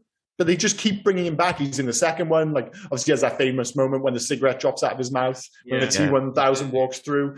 I'm sure he's in. They bring him back for T3 at the very least. But yeah, yeah. He's outside when Arnie, I think, carries, like, he's got all the guns in the coffin of Sarah Connor. And he walks out and he's got the coffin on his shoulder. It's one of the coolest moments. He's got like a minigun in one hand and he's carrying a coffin full of guns on his shoulder with the other. And he's standing outside and he does this Dr. Silverman thing, like, I can't believe this is fucking happening again. So unless I'm making that up, because it's been a while since I've seen Terminator 3, but that sequence is actually pretty cool. And to be fair, like, I find that Dr. Silverman, despite the fact that you've got in both Terminator 1 and 2, like, an absolute psychotic, merciless killing machine going around, like, destroying everybody, Dr. Silverman manages to be the most loathable person in the room, which is credit to the actor and the way he plays it. And you hate him from the start. And on the one hand, you've kind of got Arnie going, well, he's got a job to do, doesn't he? And those are just a bunch of gutter punks or people with massive mullets or whatever. It's fine. Yeah. But when Dr. Silverman's, like, listening to Carl Reese or whatever, and he's going, oh, boring. Tell me that. Why did they have that little hint with Silverman as well, where he doesn't see Arnie walk in? Like, as Arnie walks in, Dr. Silverman kind of turns his head to the right, So he doesn't see Arnie. And then it was like they were hinting that if he saw him, he would have known he was the Terminator and Carl Reese was right. But you're not going to know he was, because he was wearing his glasses, he was covered up. So I don't understand why they had that little nod to Dr. Silver. No, it's weird, isn't it? Yeah. There's a couple of weird moments in this film. I mean, that's one of the. I actually think the weirdest one is when you have that moment with Kyle and Linda Hamilton. I don't want to call him by real name, but Sarah Connor, and under the underpass, if that makes sense. And she's really cold, and she falls asleep. They basically imply that she has a dream about Kyle Reese's future, because they have like a flashback to where Kyle Reese and like the Terminator infiltrates their kind of underground base and stuff. But then she's the one who wakes up and she says, I had a dream about dogs. And she's like, oh, your future is like really depressing or something like that. Like, to me, it feels like they're positing the idea that she has the dream about his future. It's really bizarre. I have a theory about this, and I know what you mean. And it was actually only more recently-ish when watching that I kind of clocked that whole scene was a sort of flashback dream. But I think it's to avoid too much of the exposition, rather than them watching them stay up all night for Reese to explain exactly what happens in their future. What I read into it is the fact that Reese tells her all this stuff as she's going to sleep, when she's going to sleep, and you're kind of possibly either seeing her picturing it and in one way, and I don't know if that's necessarily accurate. I've never really looked I think that's a really, really great shot. And I think it's a way of, like, they can't just keep having Kyle Reese sitting up awake because he's had another nightmare. So it's like, oh, well, we'll let her do it instead. And yeah, because I was like, how many times does Kyle Reese look like he almost dies in the future? Because it feels like every like flashback ends with him in flames, just about to die. But yeah, I think that totally makes sense. If the idea that he sat there, he's told her about the future, and then she's visualized that in her dreams. I think that's a really great. I don't think it's a flashback or anything. Is because you don't get the wavy lines, do you? No, which is a bit of a shame, I suppose. Massively undermine the entire film if they did that. We better move on at some point as well. We need to get to the other sections. Well, yeah. Sorry, I guess just like when this film doesn't get too caught up with the whole kind of timey-wimey features. But, you know, there are those moments in that film, like, the big question is, like, the whole chicken and the egg thing. I just can't get my head around. I don't think so. I don't like Doctor Who. Timey-wimey. Oh, maybe I did. If I did, it was a complete accident, I can assure you. But the whole idea that he comes back from the future to have sex with her so she can give birth to their son. Like, pervy, of course. I can't get my head around the whole timeline stuff with that, because you think there's at least got to be an initial timeline where he doesn't come back, but I don't know. That's the only bit where my eyes went slightly cross. I was like, just forget about it. And just as I started worrying about it making, like, you know, not making any sense, they had the big chase sequence at the end with the Terminator. So I'm not too bothered about that kind of, the whole thing about the timeline and stuff like that. The one thing that I always bugs me, and I know they try to explain it in the film, but it still bugs me. You're smart enough to invent time travel, but you can't send clothes through time. What can you do? There's limitation, and in fairness, I'm sure they are working with limitations in the future. You know, this is a pretty depressing. And in fairness, they really do sell it as a depressing future. Whether it be Linda Hamilton's dream, like, take on it or whatever. When he's walking through, I mean, there are some like dystopian futures, but I don't think many actually match those sequences in this film. When he's walking through and you've got like the kids looking at like the burnt out TV, and you know, it is so depressing. It is so grimy. Like, man, I wouldn't want to deal with that future at all. Just very quickly before we move on, and related to the kind of grimy, the fact that they all live underground and the dream about dogs. Did you ever clock the fact that they kind of go, oh, we need dogs to spot the infiltration units? It's like, you live underground eating a rat burger once a week. You're a bunch of skinny, wiry, little malnourished people. And he's like, you can't recognize the built like an app. You need dogs to recognize the infiltration units that are built like absolute tanks. It's like, just look at the guy who lives in a Gold's Gym and has an endless supply of protein powders. Yeah.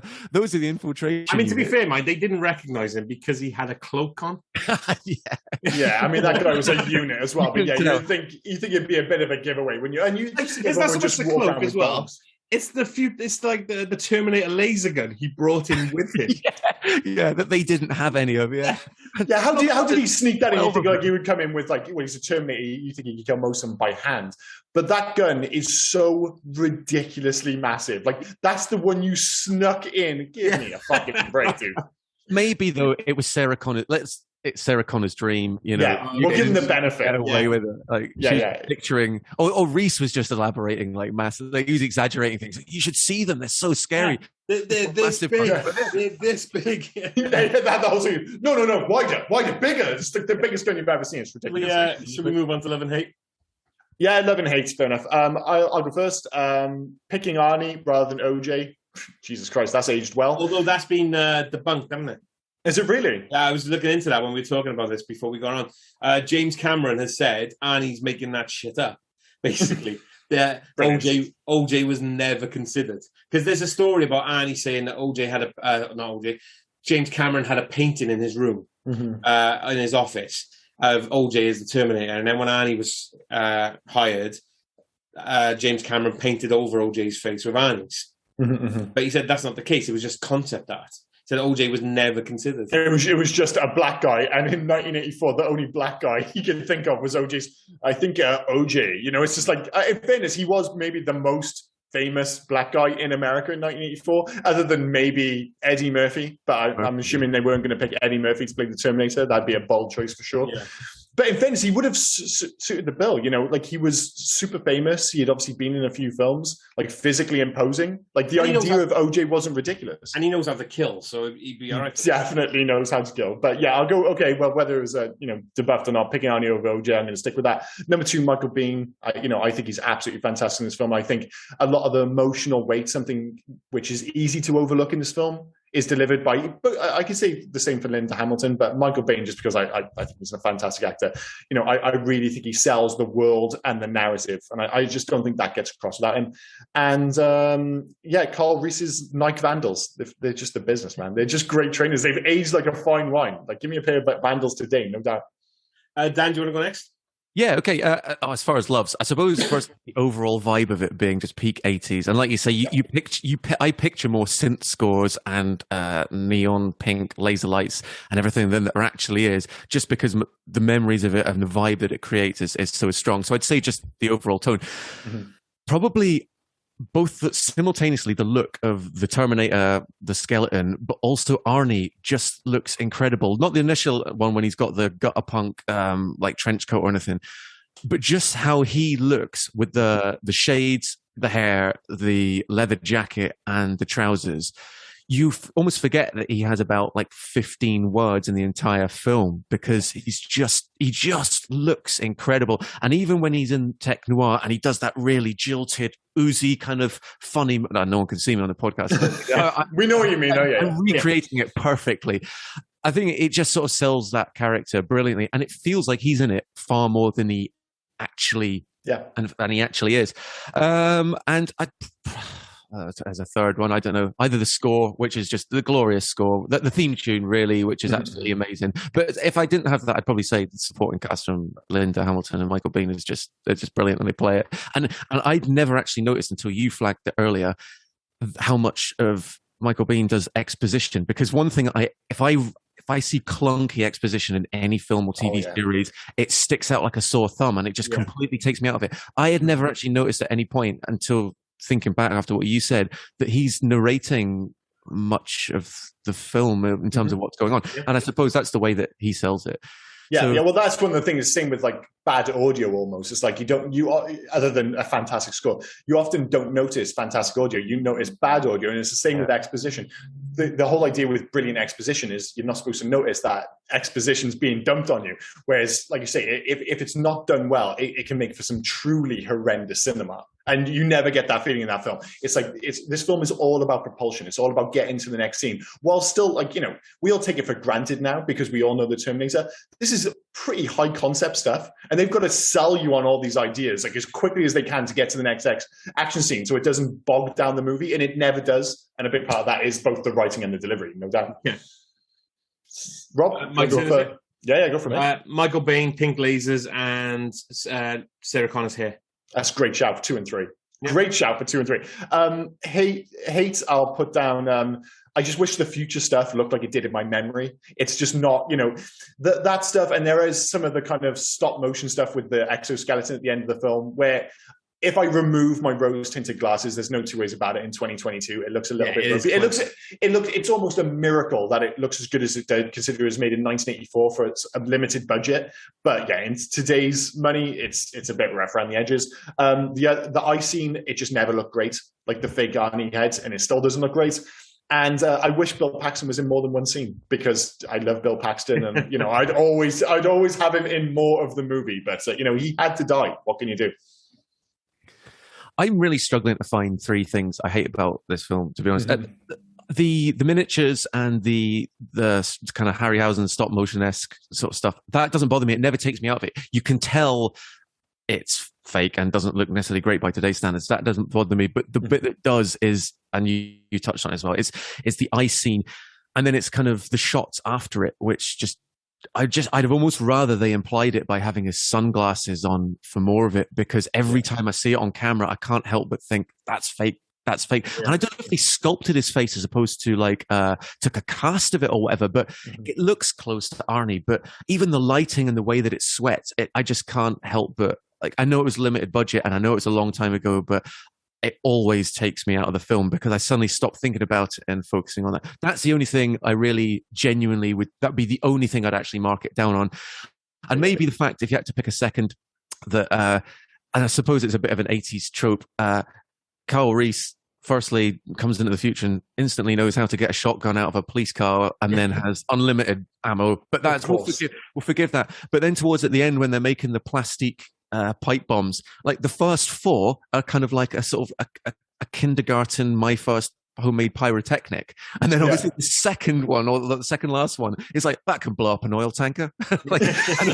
Yeah, totally. And there's this sort of Starship Troopers thing where and it happens in all films where at the start an entire army with their military arsenal of awesome stuff can't take out one, and by the end all it needs is a guy and a pop gun and they can take out 1,000. And I'm having to really dig deep to find things that annoy me, and that really doesn't. But the first four pipe bombs are rubbish. They're kind of little puffs of smoke. And then all of a sudden the next one takes out a massive... I mean, to bring it back to the whole Alien versus Aliens thing, you have the same issue with that. Like the first film, it's almost impossible to kill the alien, and it's almost impossible to kill the Terminator. But because you want, you enhance the scale, they can't be quite so unkillable, can they? So it just doesn't work. It's an absolutely necessary evil, isn't it? Yeah, absolutely. Rob? Yeah, so for me, it's the eye. The eye kind of just, I wasn't a huge fan of that as well. It kind of takes you out. It doesn't look right. You didn't need it. You were better off just hinting about that. And they obviously thought they had something special though, because and again, it's hard to kind of get my head around what the impact would have been in 1984, despite the fact, like I said, I watched it late 80s and didn't think it looked great then. But they really did hold the camera on him. Like they went the complete opposite of what we're talking about, where you could be a bit more subtle and have the glasses and stuff. But they were like, the camera, it's like the light is on his face, it's a close-up, and they go all in on the fake head. All in. They're like, all right, we're holding the camera here, and this either works or it doesn't. It sadly doesn't, but it is what it is, I suppose. The weird lack of self-awareness, understanding the limitations and the realism, because they nail it, I think, later on, when they've got the stop-motion limping exoskeleton, which you don't necessarily believe, but they take very clever shots of the real one to know that they had very limited ability to make it look real, but just by getting a torso or a limp here, they imply that it could be real. And you're exactly right that they focused in too much as if they thought it really looked good. When I'd have thought, even at the time, you must go, and I don't know. But that just doesn't look like him either. No, it doesn't. It doesn't. But let's be clear, though. Like we've all brought up the same point, and if that's really the only issue, because my other I got two more bones of contention are almost nonsensical kind of thing. It's like it speaks to how good this film is. Yeah, it really does. So I got two more. So before you say, I thought everyone's just giving up on the eyeball thing. Sorry. The whole thing about sending people back in time naked, he's smart enough to invent time travel. I'm pretty sure there's some sort of jumpsuit you can invent or something that you can go through not naked. It just seems like it's... Yeah, but then of all the people, considering how big a fan you are of Arnie's bottom, you would miss out on Arnie's bottom and the whole sequence where I mentioned his ass once, right? You haven't stopped talking about his ass. So I'm not being critical. He's got a fantastic tushy, It's it is one of the most iconic scenes in Arnie's history is the nude Arnie scene when he stands up and you see that physique. Yeah. And it's, again, you get movie star physiques, but you are talking about Mr. Olympia physique. And apparently, according to one of the punks, the way his eyes look up and down, he's also supporting a baby's ham holding an apple. I mean, maybe, yeah. I mean, if that dude's walking up to you naked, I mean, you're checking out the whole thing.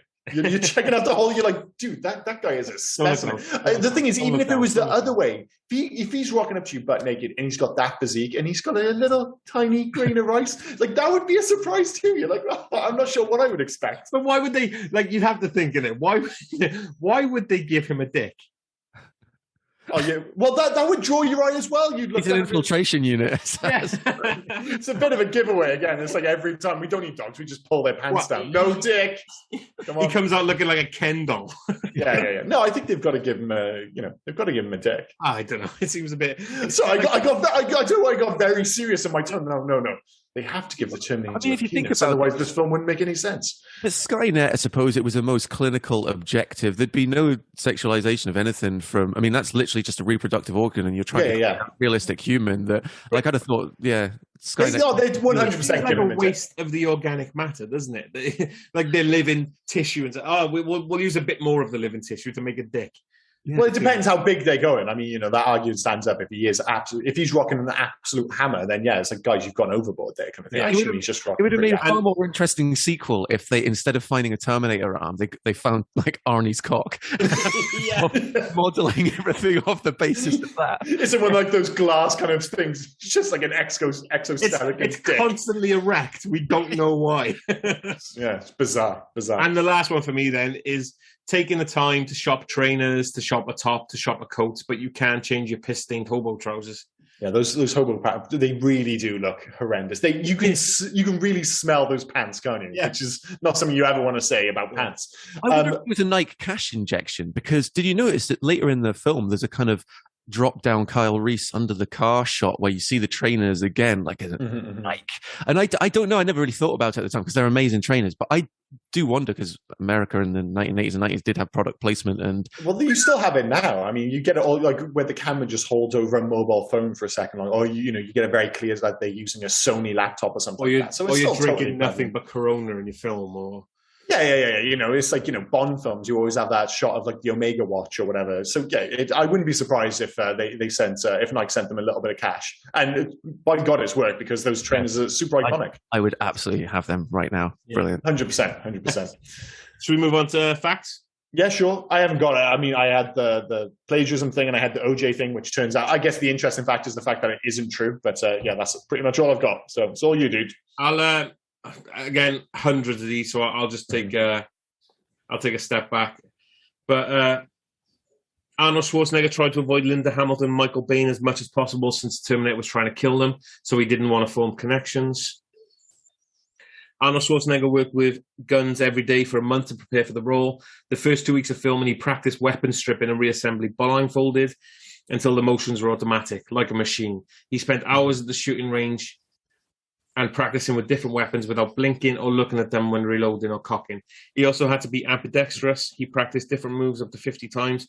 He wound up garnering a compliment in Soldier of Fortune magazine for his realistic handling of the guns on camera, whereas the magazine usually lampoons movies for their inaccurate depictions of weapons use.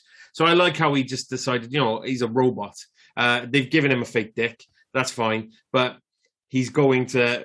Robots don't have to look at the guns, right? They have to be meticulous with them. So I do like the fact that he took the time. Mm-hmm. And it's one of those things like bodybuilding attitude, wasn't it? That's what he's done for anything. Is like, I'm going all in, like what being the hardest worker in the room. Sorry. Yeah. No. I think it's from the kind of you take it for granted that part of his performance. Like, he's not the greatest kind of traditional actor, but as a physical actor, he's absolutely fantastic. And so much of that, as you say, are in those moments when he's handing the guns and he's not looking at the guns. You totally buy him as a machine. You just do from start to finish. And but that just, he doesn't just rock up on set and that just happens. Like it's obviously a lot of work has gone into that, and it obviously paid off on screen. And not being the greatest actor worked perfectly for this because he's obviously got that natural jilted robotic thing. I think it works into the facts thing. I'm pretty sure he was meant to be originally casted as Reese, but Cameron didn't. That was debunked as well. Was it? James Cameron debunked it in the same conversation. He was never depicted as Reese. Okay. That again speaks to how like beloved your film is. If your movie has an array of debunked facts, like people care about it. It's like I guess the most extreme example is something like The Shining, where you like I don't know what the fuck to believe. There's like a documentary about all the nonsense that went on in The Shining, but The Terminator, while not as an extreme a case as that, where people are just making up stories because it's such an iconic movie. I can there's hundreds of these, so I can go through those. I'm going to do two more for this one. Yeah, go for it. James Cameron loved the idea of giving Arnold Schwarzenegger fewer lines than Conan. So in Conan, he had 24 lines. In this, he had 14.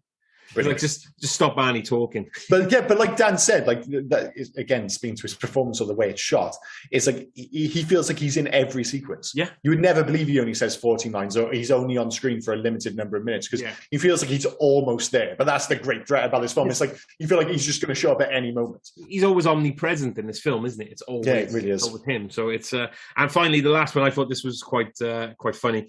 One afternoon during a break in filming, Schwarzenegger went into a restaurant in downtown LA to get some lunch and realized too late he was still in Terminator makeup with the missing eye, exposed jawbone, and burnt flesh. Brilliant. Can you imagine just getting lunch and you see this dude just rock up? You're either going to go, this is weird, or this is LA. Yeah. Of course, yeah. Well, it is LA. We'll just let that slide. But it is a shame, again, like, we've talked about the eye sequence not holding up. Like, the physical effects totally hold up. Like, obviously they look a little bit better in Terminator 2 and the subsequent sequels, but they still look really good for 1984, no doubt about it. I'm sure it would have looked pretty, especially if you didn't know who Arnold Schwarzenegger was and you just see this guy with like half a metal face. Like, it's pretty weird, even by LA standards. I'll do one more. Arnie's line, "I'll be back." I was going to say this one. Was originally scripted. Sorry, mate. Do you want to finish it off? You might debunk it, but I'll continue what I think you're going to say. He has debunked most things you've said in the last 10 minutes. So stop talking, Dan. Basically, and I don't know if there's allowed to. It's like Arnie wanted it to be "I will be back" because he struggled to say "I'll," but also that I think Terminators wouldn't talk in contractions; they would say "I will be back." But Cameron didn't want it, and obviously, from that whatever reason, they landed on "I'll be back," and it's like the most famous movie line in history. Is that? So have I nicked? Have I stolen thunder? I'm going from memory here, but I'll come back. Okay, that's where apparently he was going to say "I'll come back." Well, that's the same contraction issue. It must be "I will come back," surely, because I'm positive there was a thing about him both struggling to say the word "I'll." It could be. I mean, on the facts that I found here, it says it was originally going to be "I'll come back," but he couldn't say it, so he said "I'll be back." But that's a great point by Dan, though. I mean, if he is a robot, it doesn't make any sense that he'd say "I'll be back." Yeah, he would surely say "I will be back." Yeah, but it doesn't sound as cool. Or he will probably say "I will return." The finger thing. That nobody mentioned that. Like, surely the Terminator wouldn't go, "Where's Sarah Connor dress here?" Again, it doesn't work on a podcast where I am holding up my finger, but it doesn't matter. Jesus Christ. All right, we'll move on to legacy. Obviously, this movie has had a massive legacy. The series, video games, comics, toys, TV shows, sequels. Arguably one of the most iconic movie properties of all time. The thing is, it went off the rails after the second one, didn't it? I mean, we can talk about the varying quality of the subsequent sequels, but none of them came close to 1 or 2. None of them.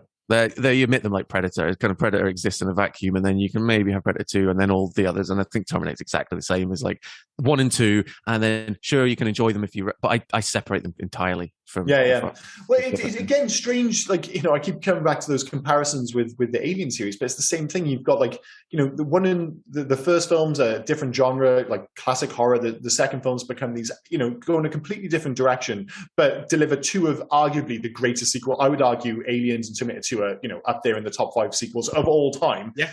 And then both series completely shit the bed after that. You got Aliens 3, Terminator 3. I would stand by elements of Terminator. Terminator 3, the biggest issue with it is basically it's just a rerun of Terminator 2, but it's not as good. But it does have a handful of moments. We mentioned the sequence when he goes in to take Sarah Connor's coffin with the guns in. That's cool. The sequence where Arnie's on the back of the truck, it is legitimately a fantastic action sequence. And the bit when the truck flips over, I still think to this day is one of the greatest. I think it's up there with a lot of the stuff in Terminator 2. The problem is the rest of the film doesn't stand up. And I don't think it also gets enough credit for just how fucking bleak the end of the third film is. It is a brave decision to go the way that they did, where the world legitimately ends at the end of Terminator 3. So you stand by the god-awful Terminator 3, but you can't give Alien Resurrection its due.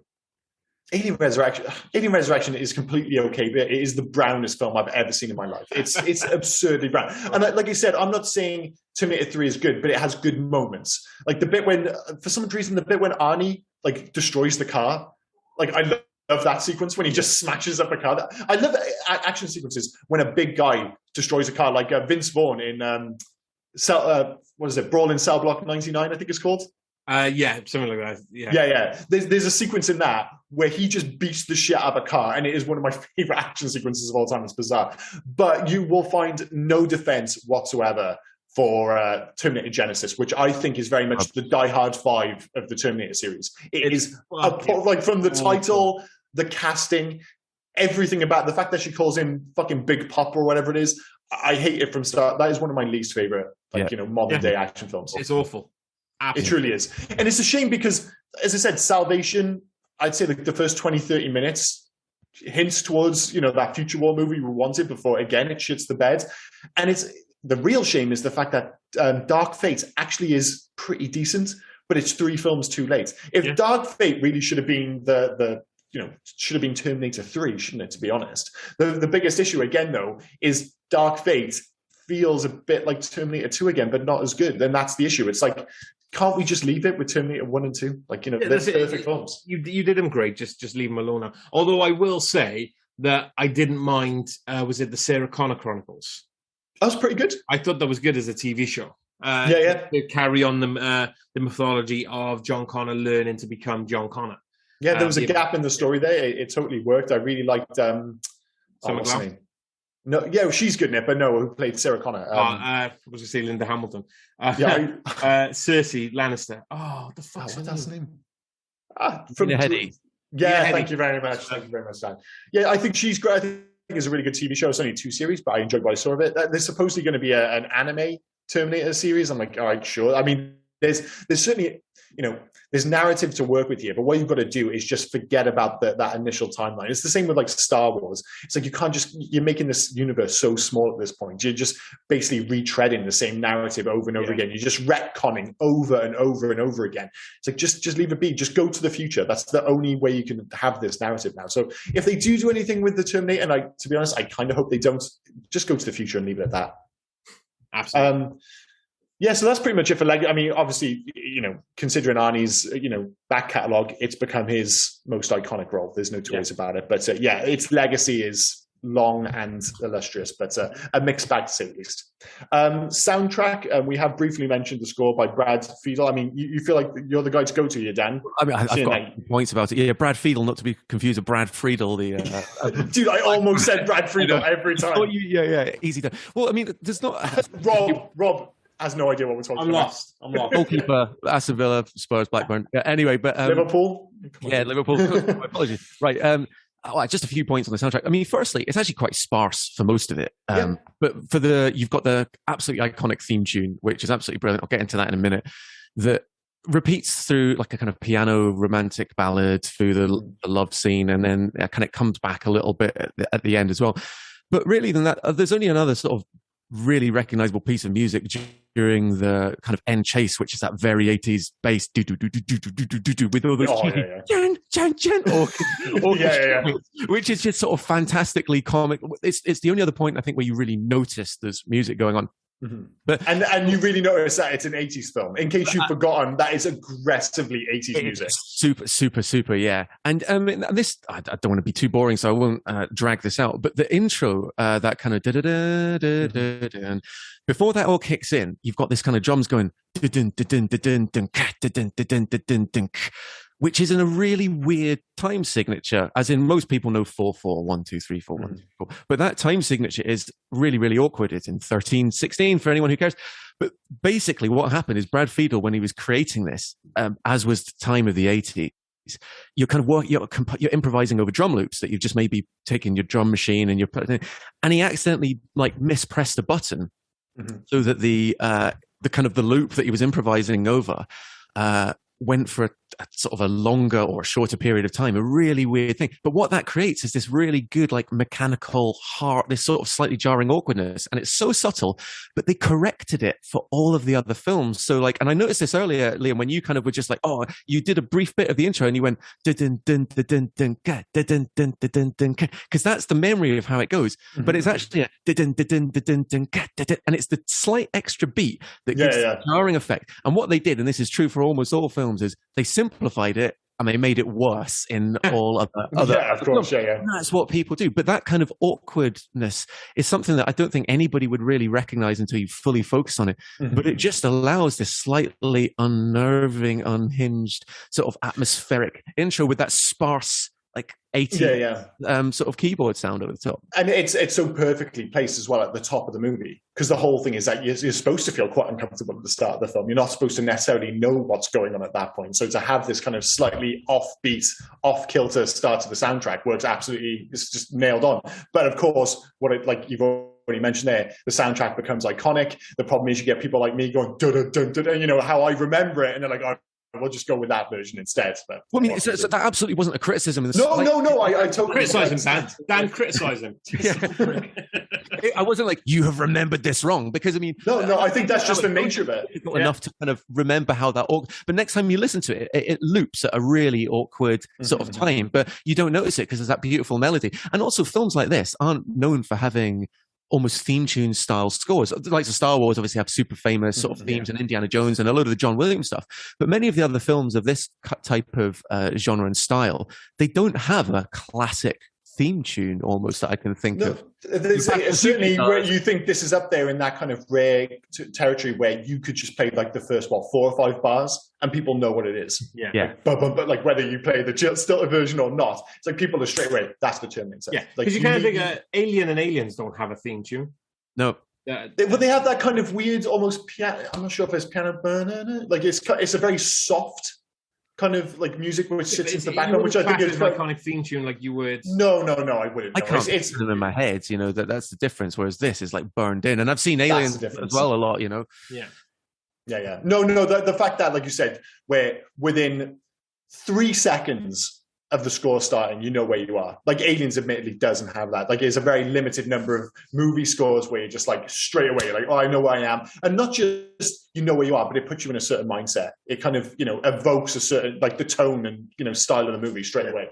And on a sort of musical level as well, and I appreciate we're sort of struggling for time, so I won't dwell on this too long. But the club and the thing, Tech Noir, which there's an incredible, I don't know if you've heard of the sort of revivalist sort of synthwave style of music, but there's a fantastic band called Gunship, who've got a song called Tech Noir, which is it's loosely Terminator theme tune based. It's actually got John Carpenter narrating a kind of end of the world apocalypse Terminator-esque thing. But I would thoroughly recommend anybody who likes the kind of vibe of this to go and check out Gunship, particularly the song Tech Noir, because it absolutely captures the nostalgic synth-driven sort of rainy Los Angeles type effect, which is brilliant, which has nothing to do with Terminator other than the fact that it's linked. But also, and another one, I don't know if you'll necessarily be familiar with this, but there's a metal band called Austrian Death Machine, which not heard of them. I love the name though. As you can guess, it's an Arnold Schwarzenegger themed metal band, and they've got 3 albums that get progressively better as they go on. But all songs like about Arnie, like everything from Pumping and Humping, and awesome, and I'll Be Back, and I Want Your Clothes, Your Boots, Your Motorcycle, and there's all this sort of stuff. And for anybody that likes metal and also Arnold Schwarzenegger films, it's definitely worth giving a listen to, because it's the ultimate gym. I feel like there's a Venn diagram with Arnie and metal music, which kind of just lends itself to this pretty well. He's talking about metal as well. We should get Dan and Dave to do a spin-off podcast for metal. They're both metal heads and stuff. That would be quite interesting. There we go. Branch out. Get the sponsors. Get Nike. I think you mentioned it earlier. It's like you do get that moment. Like for the most part, you just think of that iconic soundtrack. But I did get caught up in that kind of like that brief sequence in Tech Noir where you're cutting between the really cheesy 80s music going on in Tech Noir with the really cheesy music, which you can hear coming through Ginger's headphones, which is completely acceptable thing to do. But I do like you do get that moment where it's just like, well, no, this isn't anything kind of geared around the film. This is just like this is putting you in a time and place, and that time and place is very much the mid 80s. Sorry, right? If you're wearing headphones around your own home, you're a psycho. I do not think that's weird at all. Like when earphones, like do you just have music blaring all the time? Yeah, just I got my Bluetooth speaker. Just put it on and. Like, dude, I just don't think it always works out. It's like if Bethan's walking around, she's like playing it through the speakers all the time, and she's like got K-pop playing all the time. I'm like, I'm not sure I want to deal with that. I'm playing like she doesn't, and it led to an argument because I did play music through the speakers. Like, this is a weird story. I'll do it really quickly. We're in the car and we listened to a Lizzo song, and it was talking about her coming out and it being about time. And I was like, is this her coming out as gay rather than it being a very literal, she's going out to party? And Beth's like, she doesn't know. She doesn't really get the whole gay thing. Her gaydar is terrible. And then she comes home, and of course I was listening to The Touch by Stan Bush.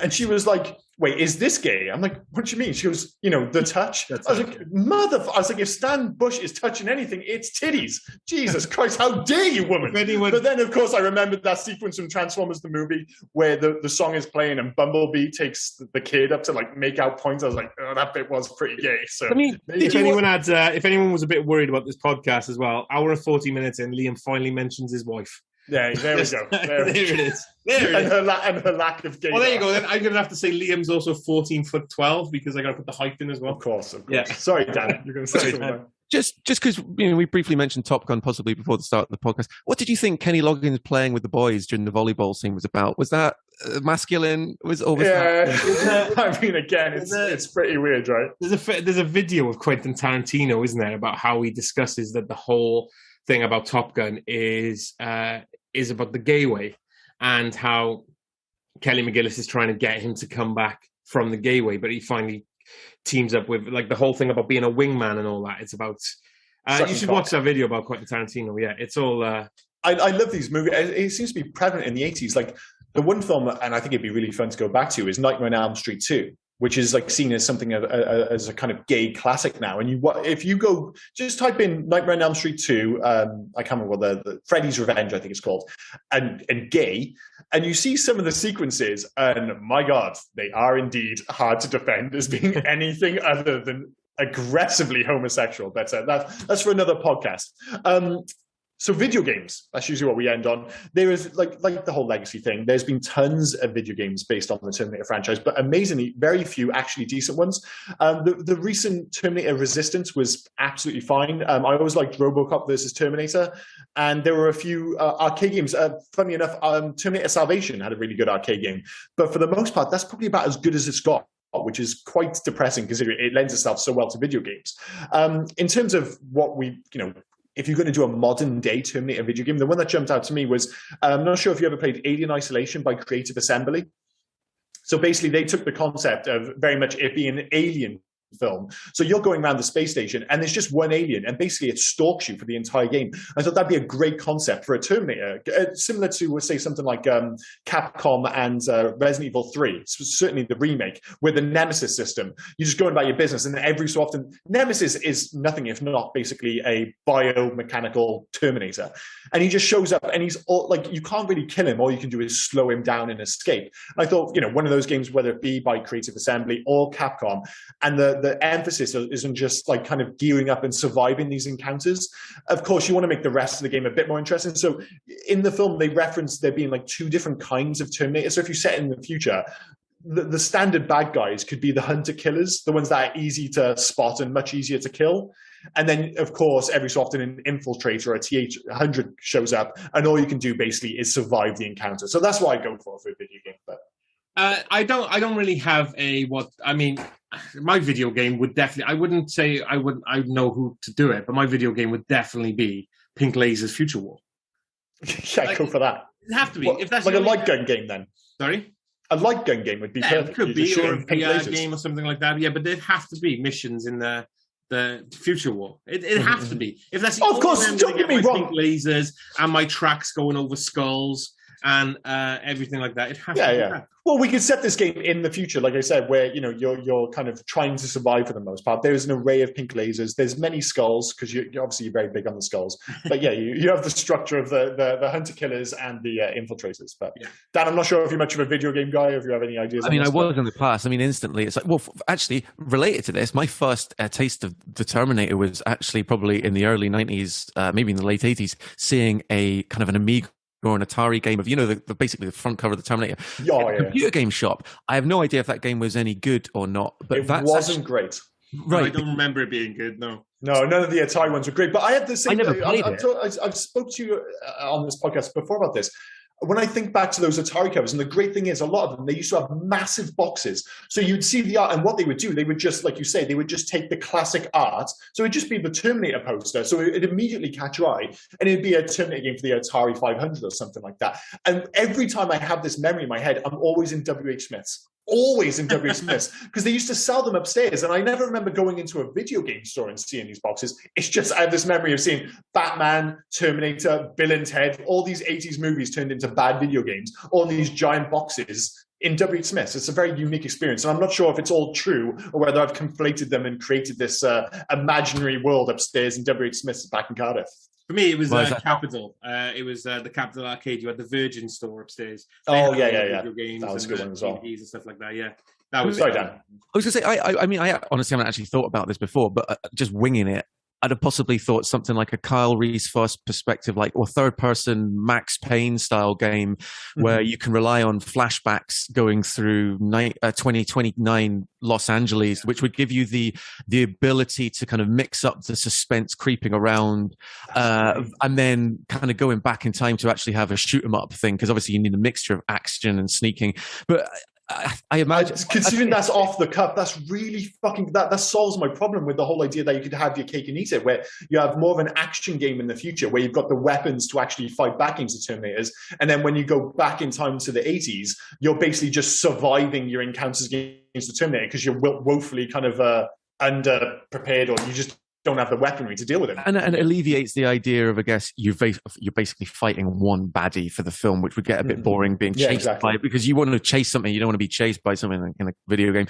But also, I think aesthetic, what is a shame is aesthetically, this would be amazing to effectively recreate the 1984 Los Angeles. And a bit like what Rob said, you could blend in a bit of your sort of future war pink lasers. Pink lasers. Soundtrack and aesthetics, it would recreating the Terminator as a computer game would be amazing. You just need that through storyline. And I think the games that I personally like was like the open world Grand Theft Auto type things, a little bit more than say the Max Payne or Uncharted type. You just follow a linear narrative. Yeah. But I'm sure somebody far better than me could come up with a blend of those type of games. A lot of them are moving towards that. You get you think of maybe the most recent Uncharted or The Last of Us, where it's an open world, but it's more controlled. Yeah. So, you're being funneled, but there's kind of the opportunity to explore and stuff like that. So yeah, there's definitely, there's a great game in there. Make no mistake. It's just amazing that we haven't got one 40 years later almost. It just seems insane. The music alone would just be brilliant. Yeah. But hey, what can you do? But so that's pretty much it. I guess it's just down to rating and whether you'd recommend this to others. I mean, I think we can see where this is going. Dan go first, because of course. Yeah, I mean, I won't even sort of joke about it's an easy 5-star recommend. To me, it's an absolute all-time classic. Not in terms of as much in terms of its wider impact, as much as it rather than what it would have been viewed at the time. But I can't fault it. Apart from, as we've mentioned, the face scene, and it's easiest 5-star recommend, along with probably, and it's a top 5 film of all time for me. If you want to combine T1 and T2, they're easy, maybe top 3 films all time. I wouldn't rank them any more than that, but yeah. No, and this is a bit of a spoiler, I guess, because if Dan will, if he's willing to come back, we will be doing a Terminator 2 podcast in the next couple of months, and this is a spoiler. It's 5-star for Terminator. It's 5-star for Terminator 2. I think this one's slightly harder to Terminator 2 is one of the easiest recommends of all time. Everything about it holds up. It's almost unbelievable that film was made in 1991, because every aspect of it looks as good today as it did, 30 years ago. There are elements of this film where if you were coming to it for the first time, we spoke about the opening sequence, the future war stuff, even the exoskeleton at the end, beyond the kind of clever use of camera work, there are a few stop motion moments where if you showed a kid, if he was 15 years, I watched this film when I was 8. If you show nature, you might be that's a bit rough around the edges. But fundamentally, what saves it is that it's just a great film from start to finish. Even with those kind of slightly aged special effects, it's a brilliant 5-star film. It's one of the best slasher horror films of all time, even despite the fact that it's never really considered that. So easy to recommend despite its occasional faults. Which no faults with the film itself, just the fact that it is an old, low-budget movie. So you have to just get around the rough edges. I mean, I hate to be the one that breaks the curve. So I won't. It is a 5-star film. I really enjoy it. I actually believed you. I mean, it was like a low-key bullshit line. It was such a low-key bullshit line. Like, if he says 3 stars, this is going to end up being a 3-hour podcast where I'm like, what the fuck, dude? Yeah, no, I enjoyed this film. I've always loved Michael Biehn in the films. Even the B movies he's done. He carries his film really well. Obviously, he has to deliver all the exposition. You've got Linda Hamilton's hair, which is great. You've got pink lasers. Yeah, pink lasers.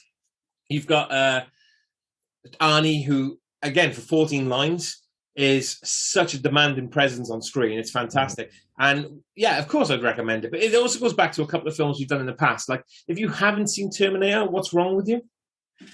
Yeah, honest to God, like, I am like legitimately surprised when I speak to some people. I mean, I've talked about the guys in work a few times where I'm talking about Rocky and they're like, I've never seen Rocky. I'm like, wait, which one? They're like, any of them. I'm like, dude, you're 30 years old. I was like, how have you, like, even by accident, like, you could fall over and accidentally watch a Rocky movie. They're on TV so much. So there are a lot of people who haven't, especially T1 in particular. I would still be shocked if someone said they hadn't seen Terminator 2.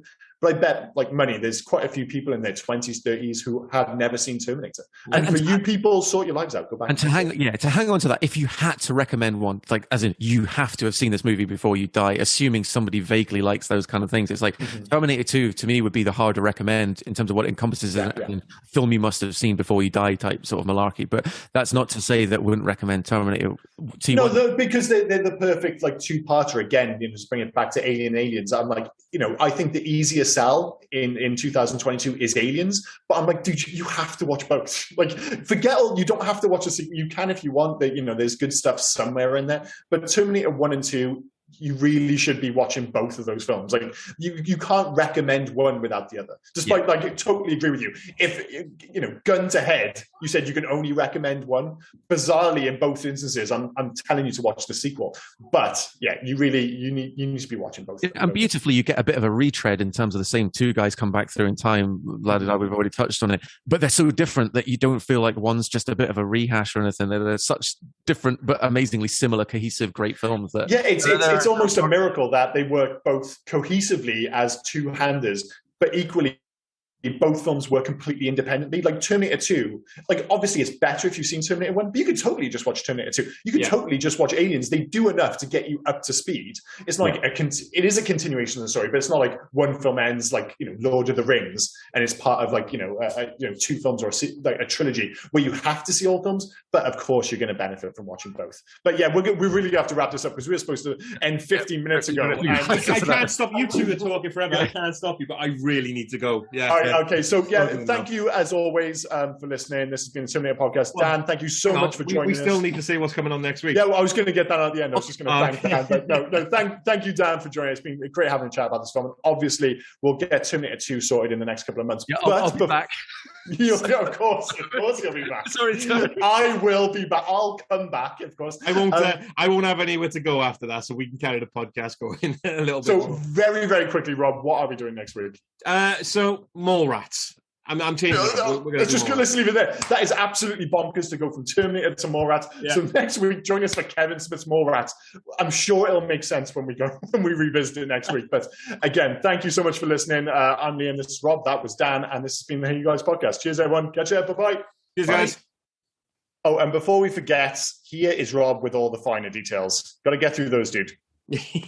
Yeah, so basically you can find us on Twitter, Instagram, and Facebook at HeyYouGuys80s. We're also on email at HeyYouGuys80s@gmail.com. Please feel free to drop us any recommendations, any corrections or omissions we may have missed from any of the films that we've covered. Just get them in. And also, if you could, please leave us some 5-star reviews. That would really help us. And we'd like to thank, as always, Darry Fletcher at Darry Doodles for the fantastic artwork that we're now producing. Cheers, Darry. Thanks again for listening, and we will see you next week. Cheers. Bye.